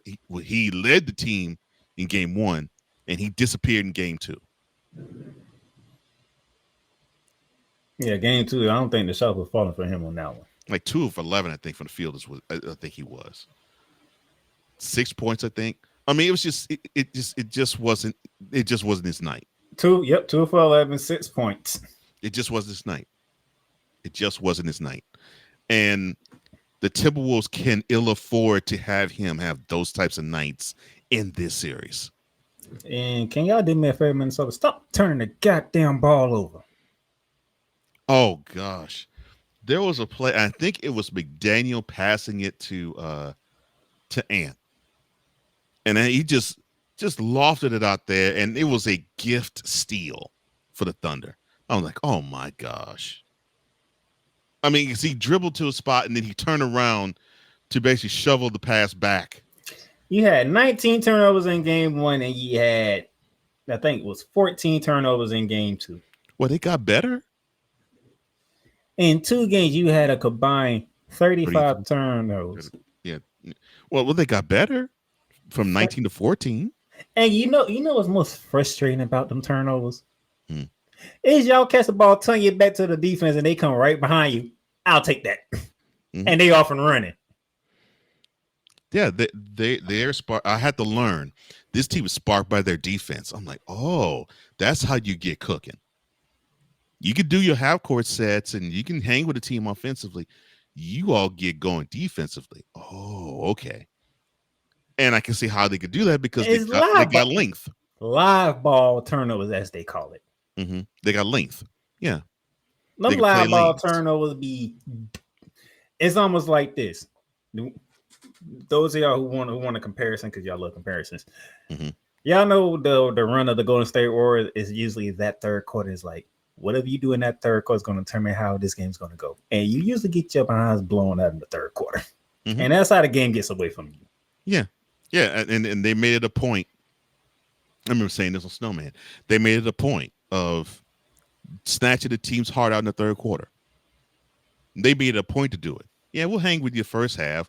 We know what you're going to do. Now we're going to adjust to what you did in the first half. And you can't do jack about it because we're too skilled on offense. And we defensively can do a couple things too. As you can see here, game 2, the Thunder outscored the Wolves by 14. Mm-hmm. And that was the game. And they did it in game 1 too. Because in the third quarter, I'm going to give you the third quarter score. Timberwolves 18, Thunder 32. Mm-hmm. I will say that was that. Well, yeah. Well, that ended up propelling it to be the game in game 1 because they decided to extend that in the fourth. And you know why it's like that? Because they get live ball turnovers. Mm-hmm. Those of you who don't know what live ball turnovers is, that means the other team turned the ball over and the game is still going. There's no risk or no break. Turnover and OKC's offense scoring. It's not like a 24-second violation, which I know they can get some, but yeah, it's a steal or it's a block and they're off the other side, or it's just a straight turnover where the ball handler just loses handle of the ball. Yeah, and it's not going out of bounds, so they're not throwing it in. Yeah, so yeah, you can't get your defense set right, and that's how they run you out the gym. Mm-hmm. And that's how they are running Minnesota out the gym. Mm-hmm. So, these ain't dead ball. These are live ball turnovers, and they are turning into points quickly. And now I like the Thunder's chances. All they need is 2 games in these next 5. and I think they can do it. And I'm saying it's wanting the Timberwolves to win the series, but I just like they don't have the horses. Not this time. I mean, Ant can do it, but Ant can't do it alone. This ain't the team to do it alone with. And this is not the team where he can ball out, and the rest of the team decides to take a vacation on him. This can't happen, and y'all is getting destroyed right now. But as we like to say here on Stream Lights Up, OKC handled business. They defended Oklahoma City. What's going to happen in Minneapolis? That's the question now. Because we have seen this before, and I'm pretty sure Cole Johnson can name stuff off the top of his head when a home team blows out their opponents, and then they go on the road and they get their ass whooped on the road. Well, I mean, I can give you a real example. Last year's conference semifinal between the Eastern Conference Finals opponents. The Knicks blew out the Pacers the first two games, and you had Nick fan going SMD and the Pacers suck and F Reggie Miller. And when they came back to New York, they took 2 butt whoopings. It happens. It happens. And how it happens, you have the stars that show up, and you have these role players who can't do jack on the road, seem to feel emboldened at home, and they feed off of that positive energy, and they perform well above their pay grade. So that is what the Timberwolves need to have happen tomorrow and Memorial Day. So if you're Timberwolves fans, calm down. Just calm down for a minute. Mm-hmm. Those 2 world games. This series isn't over, but the chances look very bad because of based how on what they happens play. Tomorrow. And it would look even worse based on what happens tomorrow. But if they play tomorrow like they did yesterday, if they play Sunday like they did Thursday and Tuesday, let me see if I can think of the song. Oh yeah, no chance. So, Ant-Man, this is where you become. Matter of fact, you don't even become the Legend Killer. Matter of fact, you don't even become the Apex Predator. You become the Viper when you get back to Minnesota. Son, no, we already know you the Apex Predator. He don't got time for that. And I think that's the big problem. Son, the hoes in OKC, lay off of them. No new hoes. So that's tomorrow. Could be the deciding game. He needs to be the Viper on this one. Like he needs to strike and strike quickly. And strike often. Because it looks like LKC has the ability to, I won't say stop him. They have the ability to control how much he can go off. Because he's going to go off. They already know. Well, that's Anthony Edwards. He's going to go off. Let's contain how much he goes off. From the east, I mean from the west to the east. Oh my gosh! And just one game. What? Just in one game, we got a whole lot to discuss. What? What game? And you know it's bad when you watched it live. I don't know what to think about this. Oh man, watching this game with my brother was something else. Oh my gosh, he had me dying. That man was something like he was mad because the Pacers were getting blown. I'm like, so I'm taking that you picked New York to win. No, yeah, I take you picked Indiana to win this series. My brother is a chaotic man. He just loves chaos. Well, so And I guess, sure enough, their chaos ensued. I'm like, oh my god, so these I dudes. so I guess with 3 minutes to go in the game, in regulation, I mean, your brother was like, "F this." Yeah, Mm. he went in the room, and then Aaron Neesmith started to go off. Yeah, Aaron Neesmith just went ballistic behind 3. I And mean, then that dude could have tossed it. That dude could have tossed it from behind its back, and it would have gone in the bucket. after that fifth three he hit, I was like, oh, my brother came out and went, what's going on? Like, this dude is unconscious.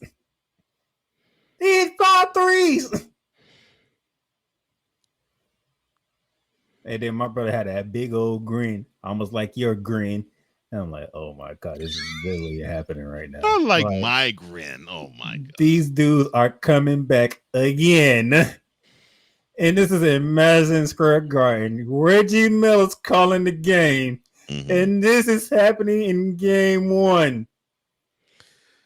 And then all you see is Tyrese Halliburton shoot the ball, hits the back of the rim, bounces straight up, straight in. I'm like, down. I fell off the couch. I fell off the couch. I love the energy that the Pacers had. It when I saw that shot, and of course because Halliburton has big feet, it ended up being a 2 instead of a 3, and if it was a 3, it would have ended the game. Kevin Durant 2.0. Yeah, Kevin Durant 2.0. The Pacers energy, it felt like when you watch, because you don't really see it as much in the pros, but when you watch a March Madness game and you have a shot that goes down to the wire and there's a buzzer beater like that, that bench sprinted out to want to hug Tyrese. Hello. Like their lives were being threatened on the bench. I was like, wow. Did you ever do you run gases that fast? Hello. Who is the national champions? Be quiet. Now you brought it up, so I'm like, yeah, Florida just went through that.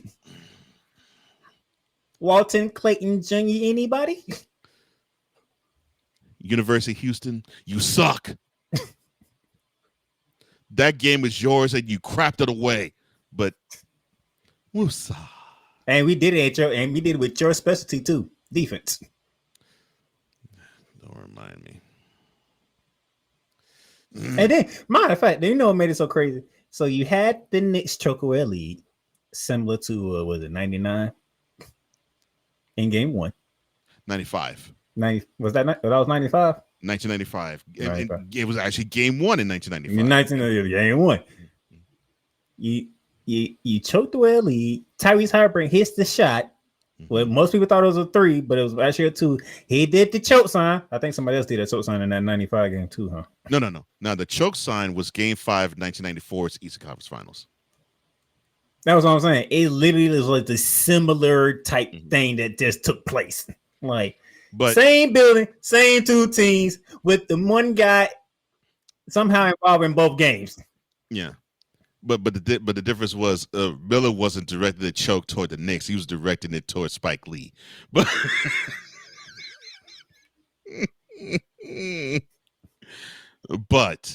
seeing Tyrese do the choke sign and looking at and pointing directly at Reggie Miller when he did it, that was sinister of Tyrese. I'm like, oh, that's cold, bro. that is elite level villainry. And if that ended up being the game winner, that would have been one of the coldest shots ever in playoff history. A 17-point deficit with 3 minutes to go. 14 with 2:45 left. Was it 7 or 9 with about a minute left? 9 with under a minute to go. I think it's like 52 seconds or something. Yeah. And they did it again. I saw a clown say, well, if OG Anunoby hit both his free throws, who gives a crap? Oh, I knew. I said, oh, Lord. When he missed, I said, oh, he missed it. Oh, my gosh. Right. It's going to be a 2-point. Oh, my God. They're going to win this game. Right. I was like, who gives a crap? They're going to win this game. Yeah. I was like, okay, fine. if Tyrese Halliburton wore a size 10 instead of a size 16, we have a different conversation. Because you'd be saying the Knicks had a big time lead, and speaking of lead with less than a minute, and they blew it in regulation. And speaking of March Madness, how many games have we seen during the March Madness where teams don't hit free throws and they bite them in the ass at the end of the game? That seems to be an annual occurrence. Sometimes round to round, but yeah. But I mean, and here's the crazy thing here. You see the Pacers numbers. Mm-hmm. This is how devastating it is for the Knicks. Jalen Brunson gave you 43. Yeah, he boogied. I'm about to say Jalen Brunson boogied in that game. He gave you 43.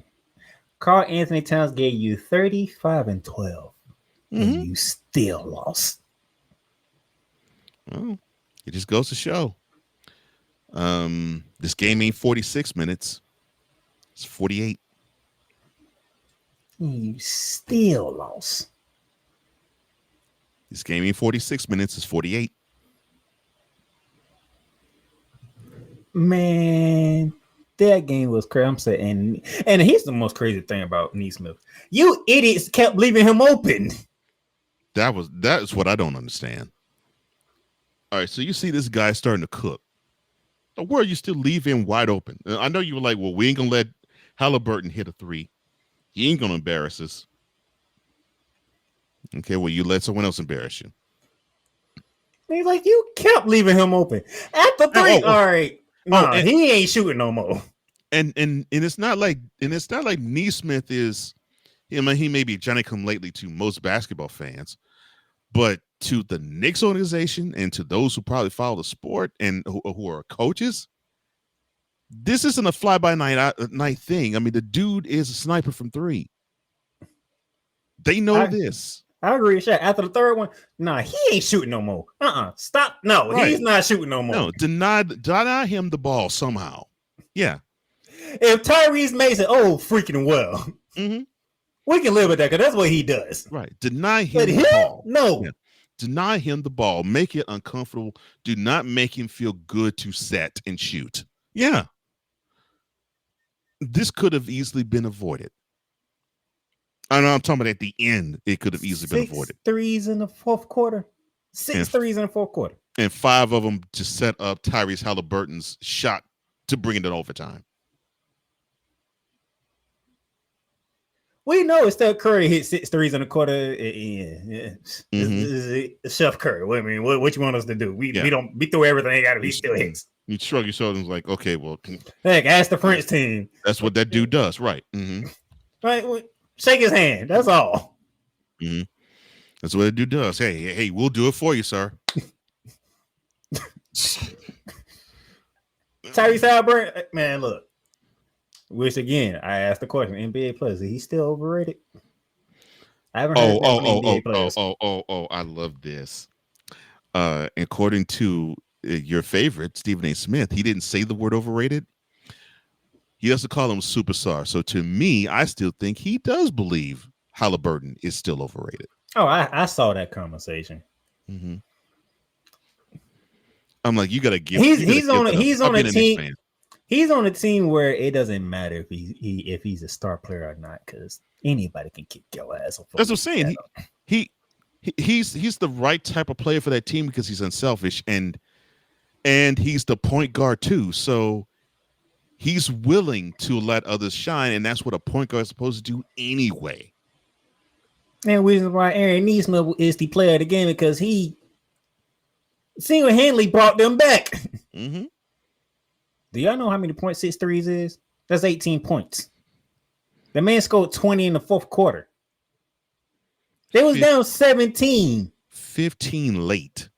They was down 17 with under 3 minutes to go. And he hit 15. He got 15 points for them in that stretch. You know how sickening that sounds? Dude hits 5 threes in 3 minutes. No, less than 3 minutes. And y'all kept leaving him open. See, this is what I was talking about when we were having this conversation earlier this week, where I was saying that the Knicks, they need to have a slow pace, Not necessarily had to be like how the 94, 93, 94, 95 Knicks were, where it basically was like, well, we're gonna have backyard alley brawls on both ends of the court. No, it's just they need to have a slower tempo where defense sets the pace and the tempo, because the Pacers love to run you up and down the court to have your tongue wag.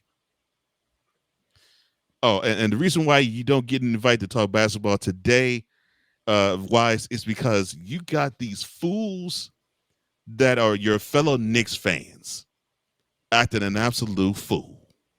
Now, I know you weren't that way, but I mean, come on, man. What's up, brother? It's good to see you, man. Hey, man, you be a busy man, so I'd be like, I don't even want to. So sometimes they do me cause I'd be like, why is busy though? Yeah, but Wise is about to get his Anthony Robbins on. So, but it's gonna turn from F Boston to F Indianapolis in a minute, though. Lord, yeah, I want to actually rope the fan. Cause I keep saying, why is these wonderful? These are gifts, and I don't mean GIFs. I mean GIFTS. These are absolute gifts, where you got these crazies outside of Madison Square Garden, and the camera's trained on them, and they go ballistic. They go. It's to the point where you literally say they are orgasmic in their response to how the Knicks are doing. And you had one of them right before this series began say, "Oh yeah, Knicks at 4." I'm like, you're gonna be thoroughly disappointed. They're definitely at 4 now. It can't be Knicks at 4 now. You're gonna be thoroughly disappointed. Sure, I'm the only one that picked Indiana in this one. And if the Knicks allow the Pacers to play like this, you're right. It ain't over yet, but Wise, this is the series. I was like, you know what, Tom Thibodeau, for y'all to win, Tom Thibodeau gonna have to make some changes. And I don't mean changes in the starting lineup either. No, you mean probably play 8 or 9 people. Exactly. Instead of 6 or 7, maybe. 6 and 7 ain't gonna get it done against this team. No, because the Pacers are deep too. But they're deep and they love to run you down and run you out the gym. This game is exactly why. You know how bad it is. They had Stephen A. Still hold a bottle of Pepto-Bismol. That's how sick he was. Mm-hmm. I'd be sick too. Oh, and just to let you know, Wise, I have my prediction is Knicks in 7. But this type of game is exactly why I said to both you and Cool, the Knicks can't have the Pacers run them up and down the court like this, because that's what the Pacers want you to do. They want to play. They want to take you in a frenetic pace, and they want to have you run up and down the court, and have you chunk ridiculous threes, and have you give you layups, and not even take the shot clock past 10 seconds. They want to have a fast-paced game, and I mentioned. And you're a basketball purist.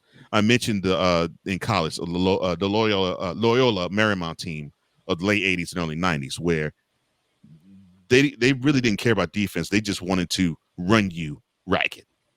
Just run you ragged. They repeatedly had games where they scored 110, 120 points. We're talking 40-minute game, and we're talking about 20-minute halves.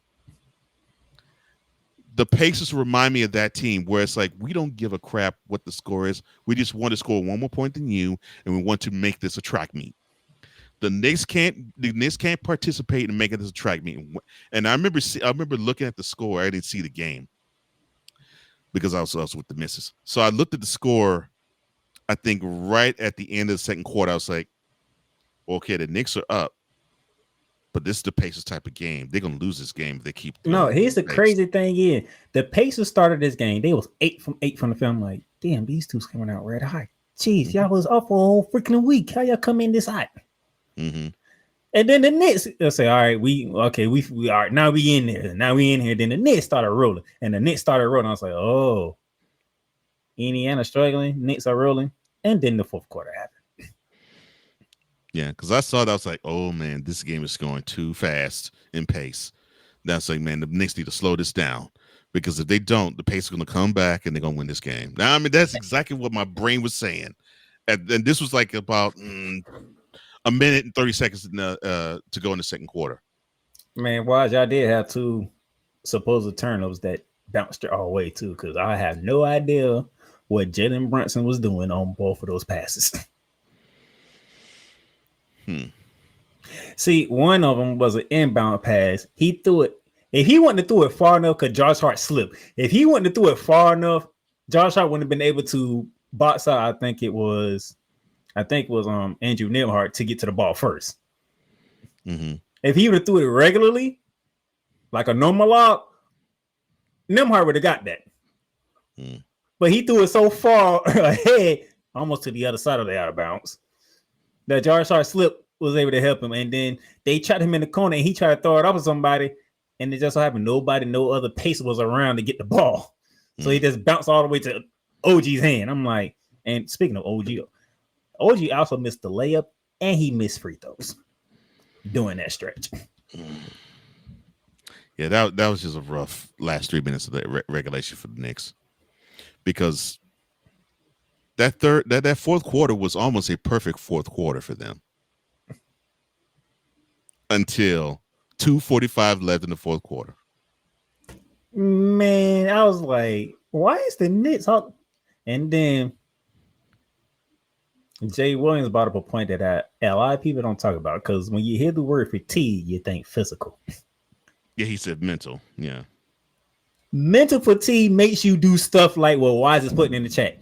That's what mental fatigue does to you. Silly fouls and stupid turnovers. Yeah. 100. And 100 to you, Wise. I agree. I think that, and that's the reason why I think the Knicks shouldn't play the pace the Pacers want to play, because they will be willing. They will be drawn into committing silly fouls and stupid turnovers. Things that you wouldn't see this Knicks team do, the Pacers will force them to do, because they're making them rush in their brain. And then when they make them rush in their brain, they're going to rush in their action. And if you're going to rush in their action, you're not going to smoothly operate. Well, you lost the battle there. That was crazy. I was like, wow, this game really went that way. Mm-hmm. Unbelievable. This game should have been the Knicks, but the Knicks were the one to mess it all up. Now, I hate to say this, but the Knicks got a taste of their own medicine. Yeah. They came back from 2 20-point deficits to win in back-to-back games against the Celtics, and they had a double-digit lead, and the Pacers came back to beat them. Yeah, I understand that. Now the question is, how does the Knicks respond tonight? I'm like conceded in battle rap. Slow it down. They gotta slow the pace down. They cannot run like they're doing gassers. They can't do that. Not against this team. For two reasons. One, the paces are deep, and two, like you said, Thibodeau does not play too many players in his rotation. He do not. And this is not the team to be trying to stick with 6-7 players. Mm-hmm. You better get Cameron Payne some minutes. You better get matter of fact, why you ain't playing Precious Achua? I haven't seen him all season. Heck, I didn't know PJ Tucker was on that team until Game 6. I did, but he right now PJ Tucker's in Udonis Haslam world. No. I was just playing. I was like, yeah, he was on his last leg in 2018. So I know now. It's like he's just there for decoration. Precious Achua is not getting minutes. You just hoping Mitchell Robinson don't get in foul trouble.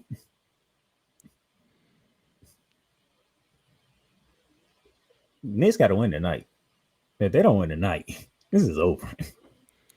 Because you're not taking 2 in Indy. Oh no, you're not thinking sweep. No, I ain't thinking sweep. If the Pacers win tonight, you're not. If the Pacers win tonight, Goodbye, New York. That's all I'm saying. I ain't saying sweet, but if the Knicks lose both games at MSG, goodbye. You're not winning 2 in Indianapolis. You'll win 1, but you ain't winning 2. I don't think they'll lose tonight because I think Thibodeau got in their behinds yesterday. If not the city and how depressed that city is.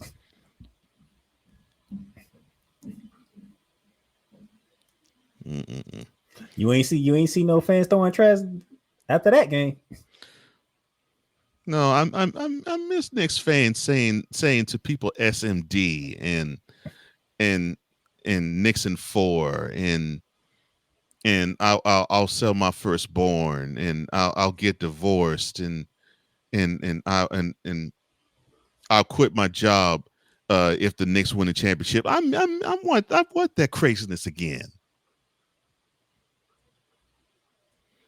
And yes, they were saying crap like that. I wish I was making this up. I wish I could say April Fools. They actually was legit saying this stupid stuff.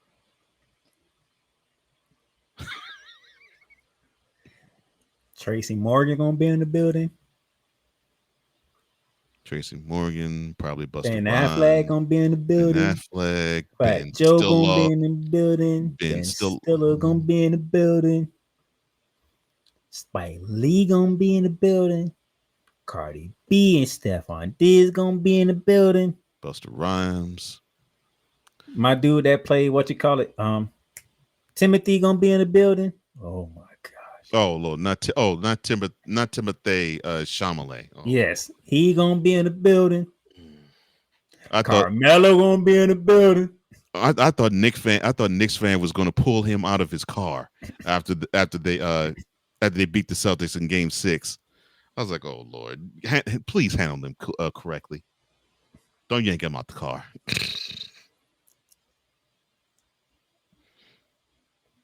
Madison Square Garden is gonna be filled with celebrities, and they have, and MSG has an energy that no other building has. I'll admit that they have an energy in the NBA that no other building has. They do have an energy. It's a weird energy because all the bad things that happen to the Knicks happens at Madison Square Garden. That's the crazy thing. I'm like, wow. Why? Why do all of the bad stuff that happened to your team happen at Madison Square Garden? Jordan scoring 55. Charles Smith King hit a layup with 5 attempts. Yeah. The Reggie Miller game. Reggie Miller games. Because he went ballistic Game 5 in 94 and in Game 1 in 95. If I remember correctly, the missed layup from Patrick Ewing happened at Madison Square Garden. The missed layup at the end of that series, Game 7 of 95, that ended their season. Steph Curry broke the record in Madison Square Garden. Mm-mm-mm. Everything happens at Madison Square Garden, and it doesn't work out for the Knicks. Now you got Game 1.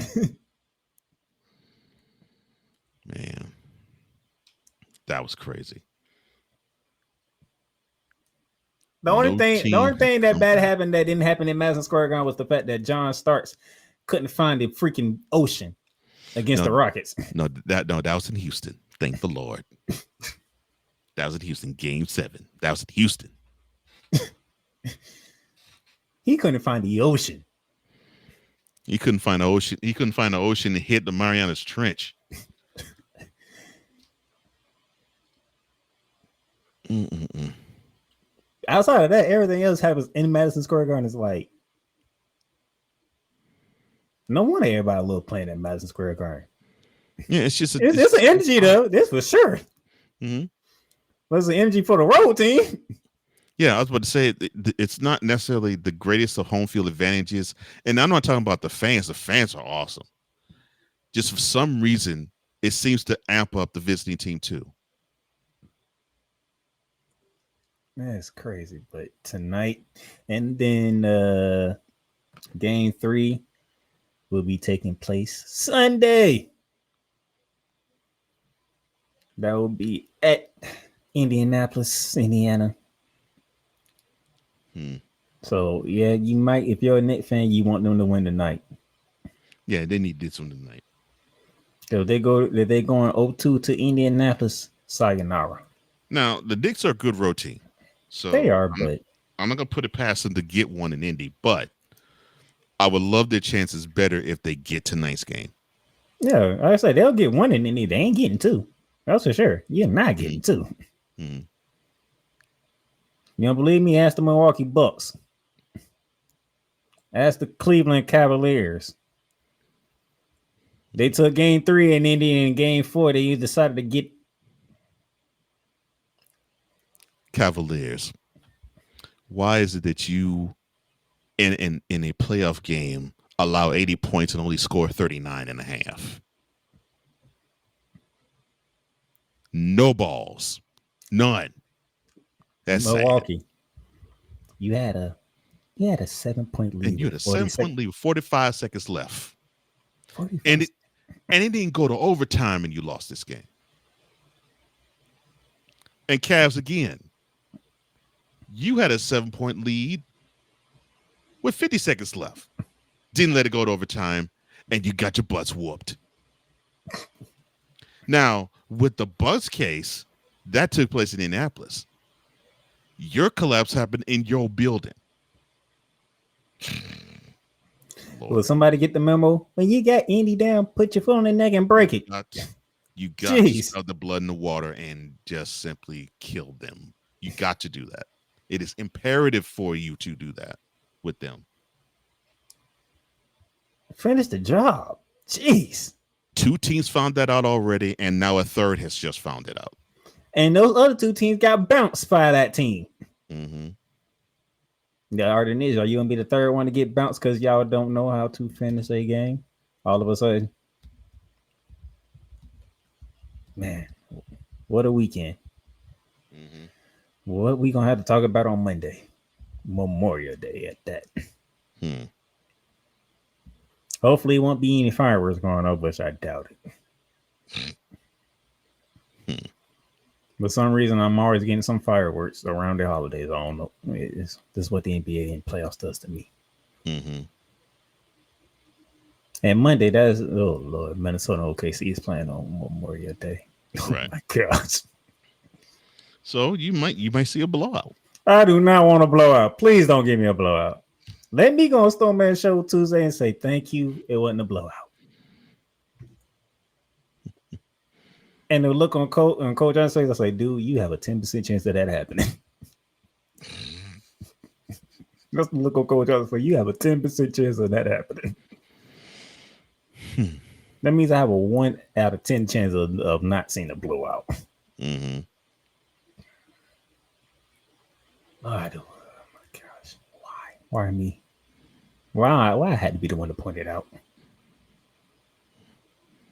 Well, you're a smart man. All right. Any final words as we get ready to listen to the Inside Crew for the final time on TNT? Y'all better enjoy this. This is the final time y'all going to see them on TNT. Mm-hmm. This is it. This series is it for them. Yeah, to the Knicks, 48, not 46. And you know better than to leave any breathing room for the Pacers to come back. Pacers try to run the Knicks out the gym because you saw it worked 2 nights ago. It can continue to work if you're committed to doing it, but you of course got to keep hitting your shots and do it.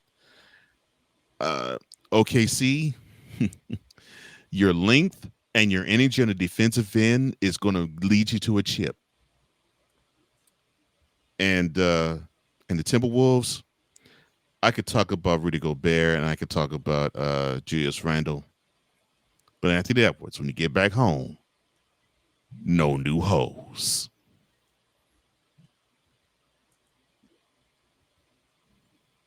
No new hoes.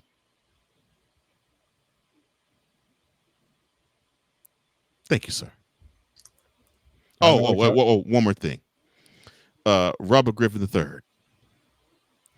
Son, shut your milky white behind up. Now.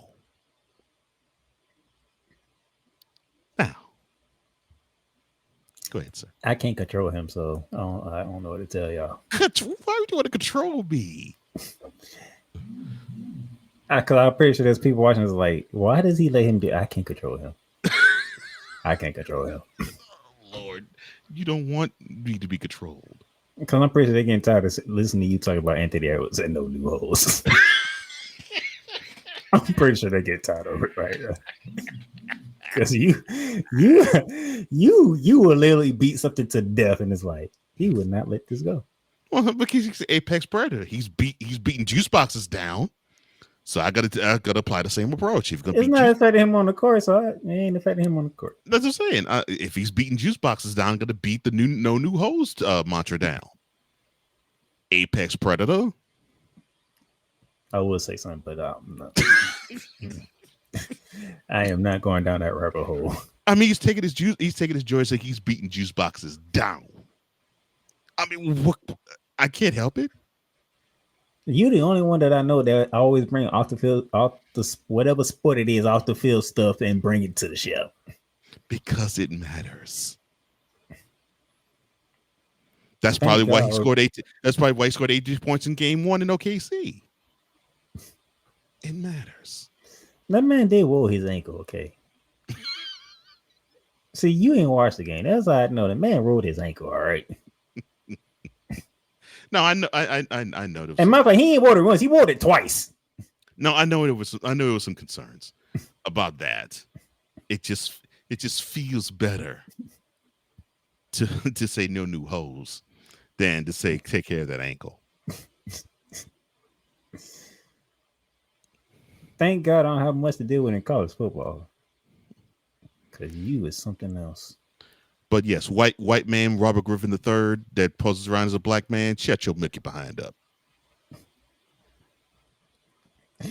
Y'all enjoy the weekend. We'll see y'all Memorial Day weekend. And whatever fireworks they want to give us from both the WNBA and the NBA. Because we got Kate and Clark on TV tomorrow. Oh, Lord. Yeah, you know how that goes. Mm-hmm. Dummies are gonna be you might hear from that guy again too. Yeah, dummies are gonna be in rare form. Yeah. So until Monday, enjoy your weekend. The two of us will see y'all Memorial Day. You've done good. You've done great. But you can't stop here. You can't stop now. You gotta keep going. Through all your trials and your tribulations, you gotta keep pushing.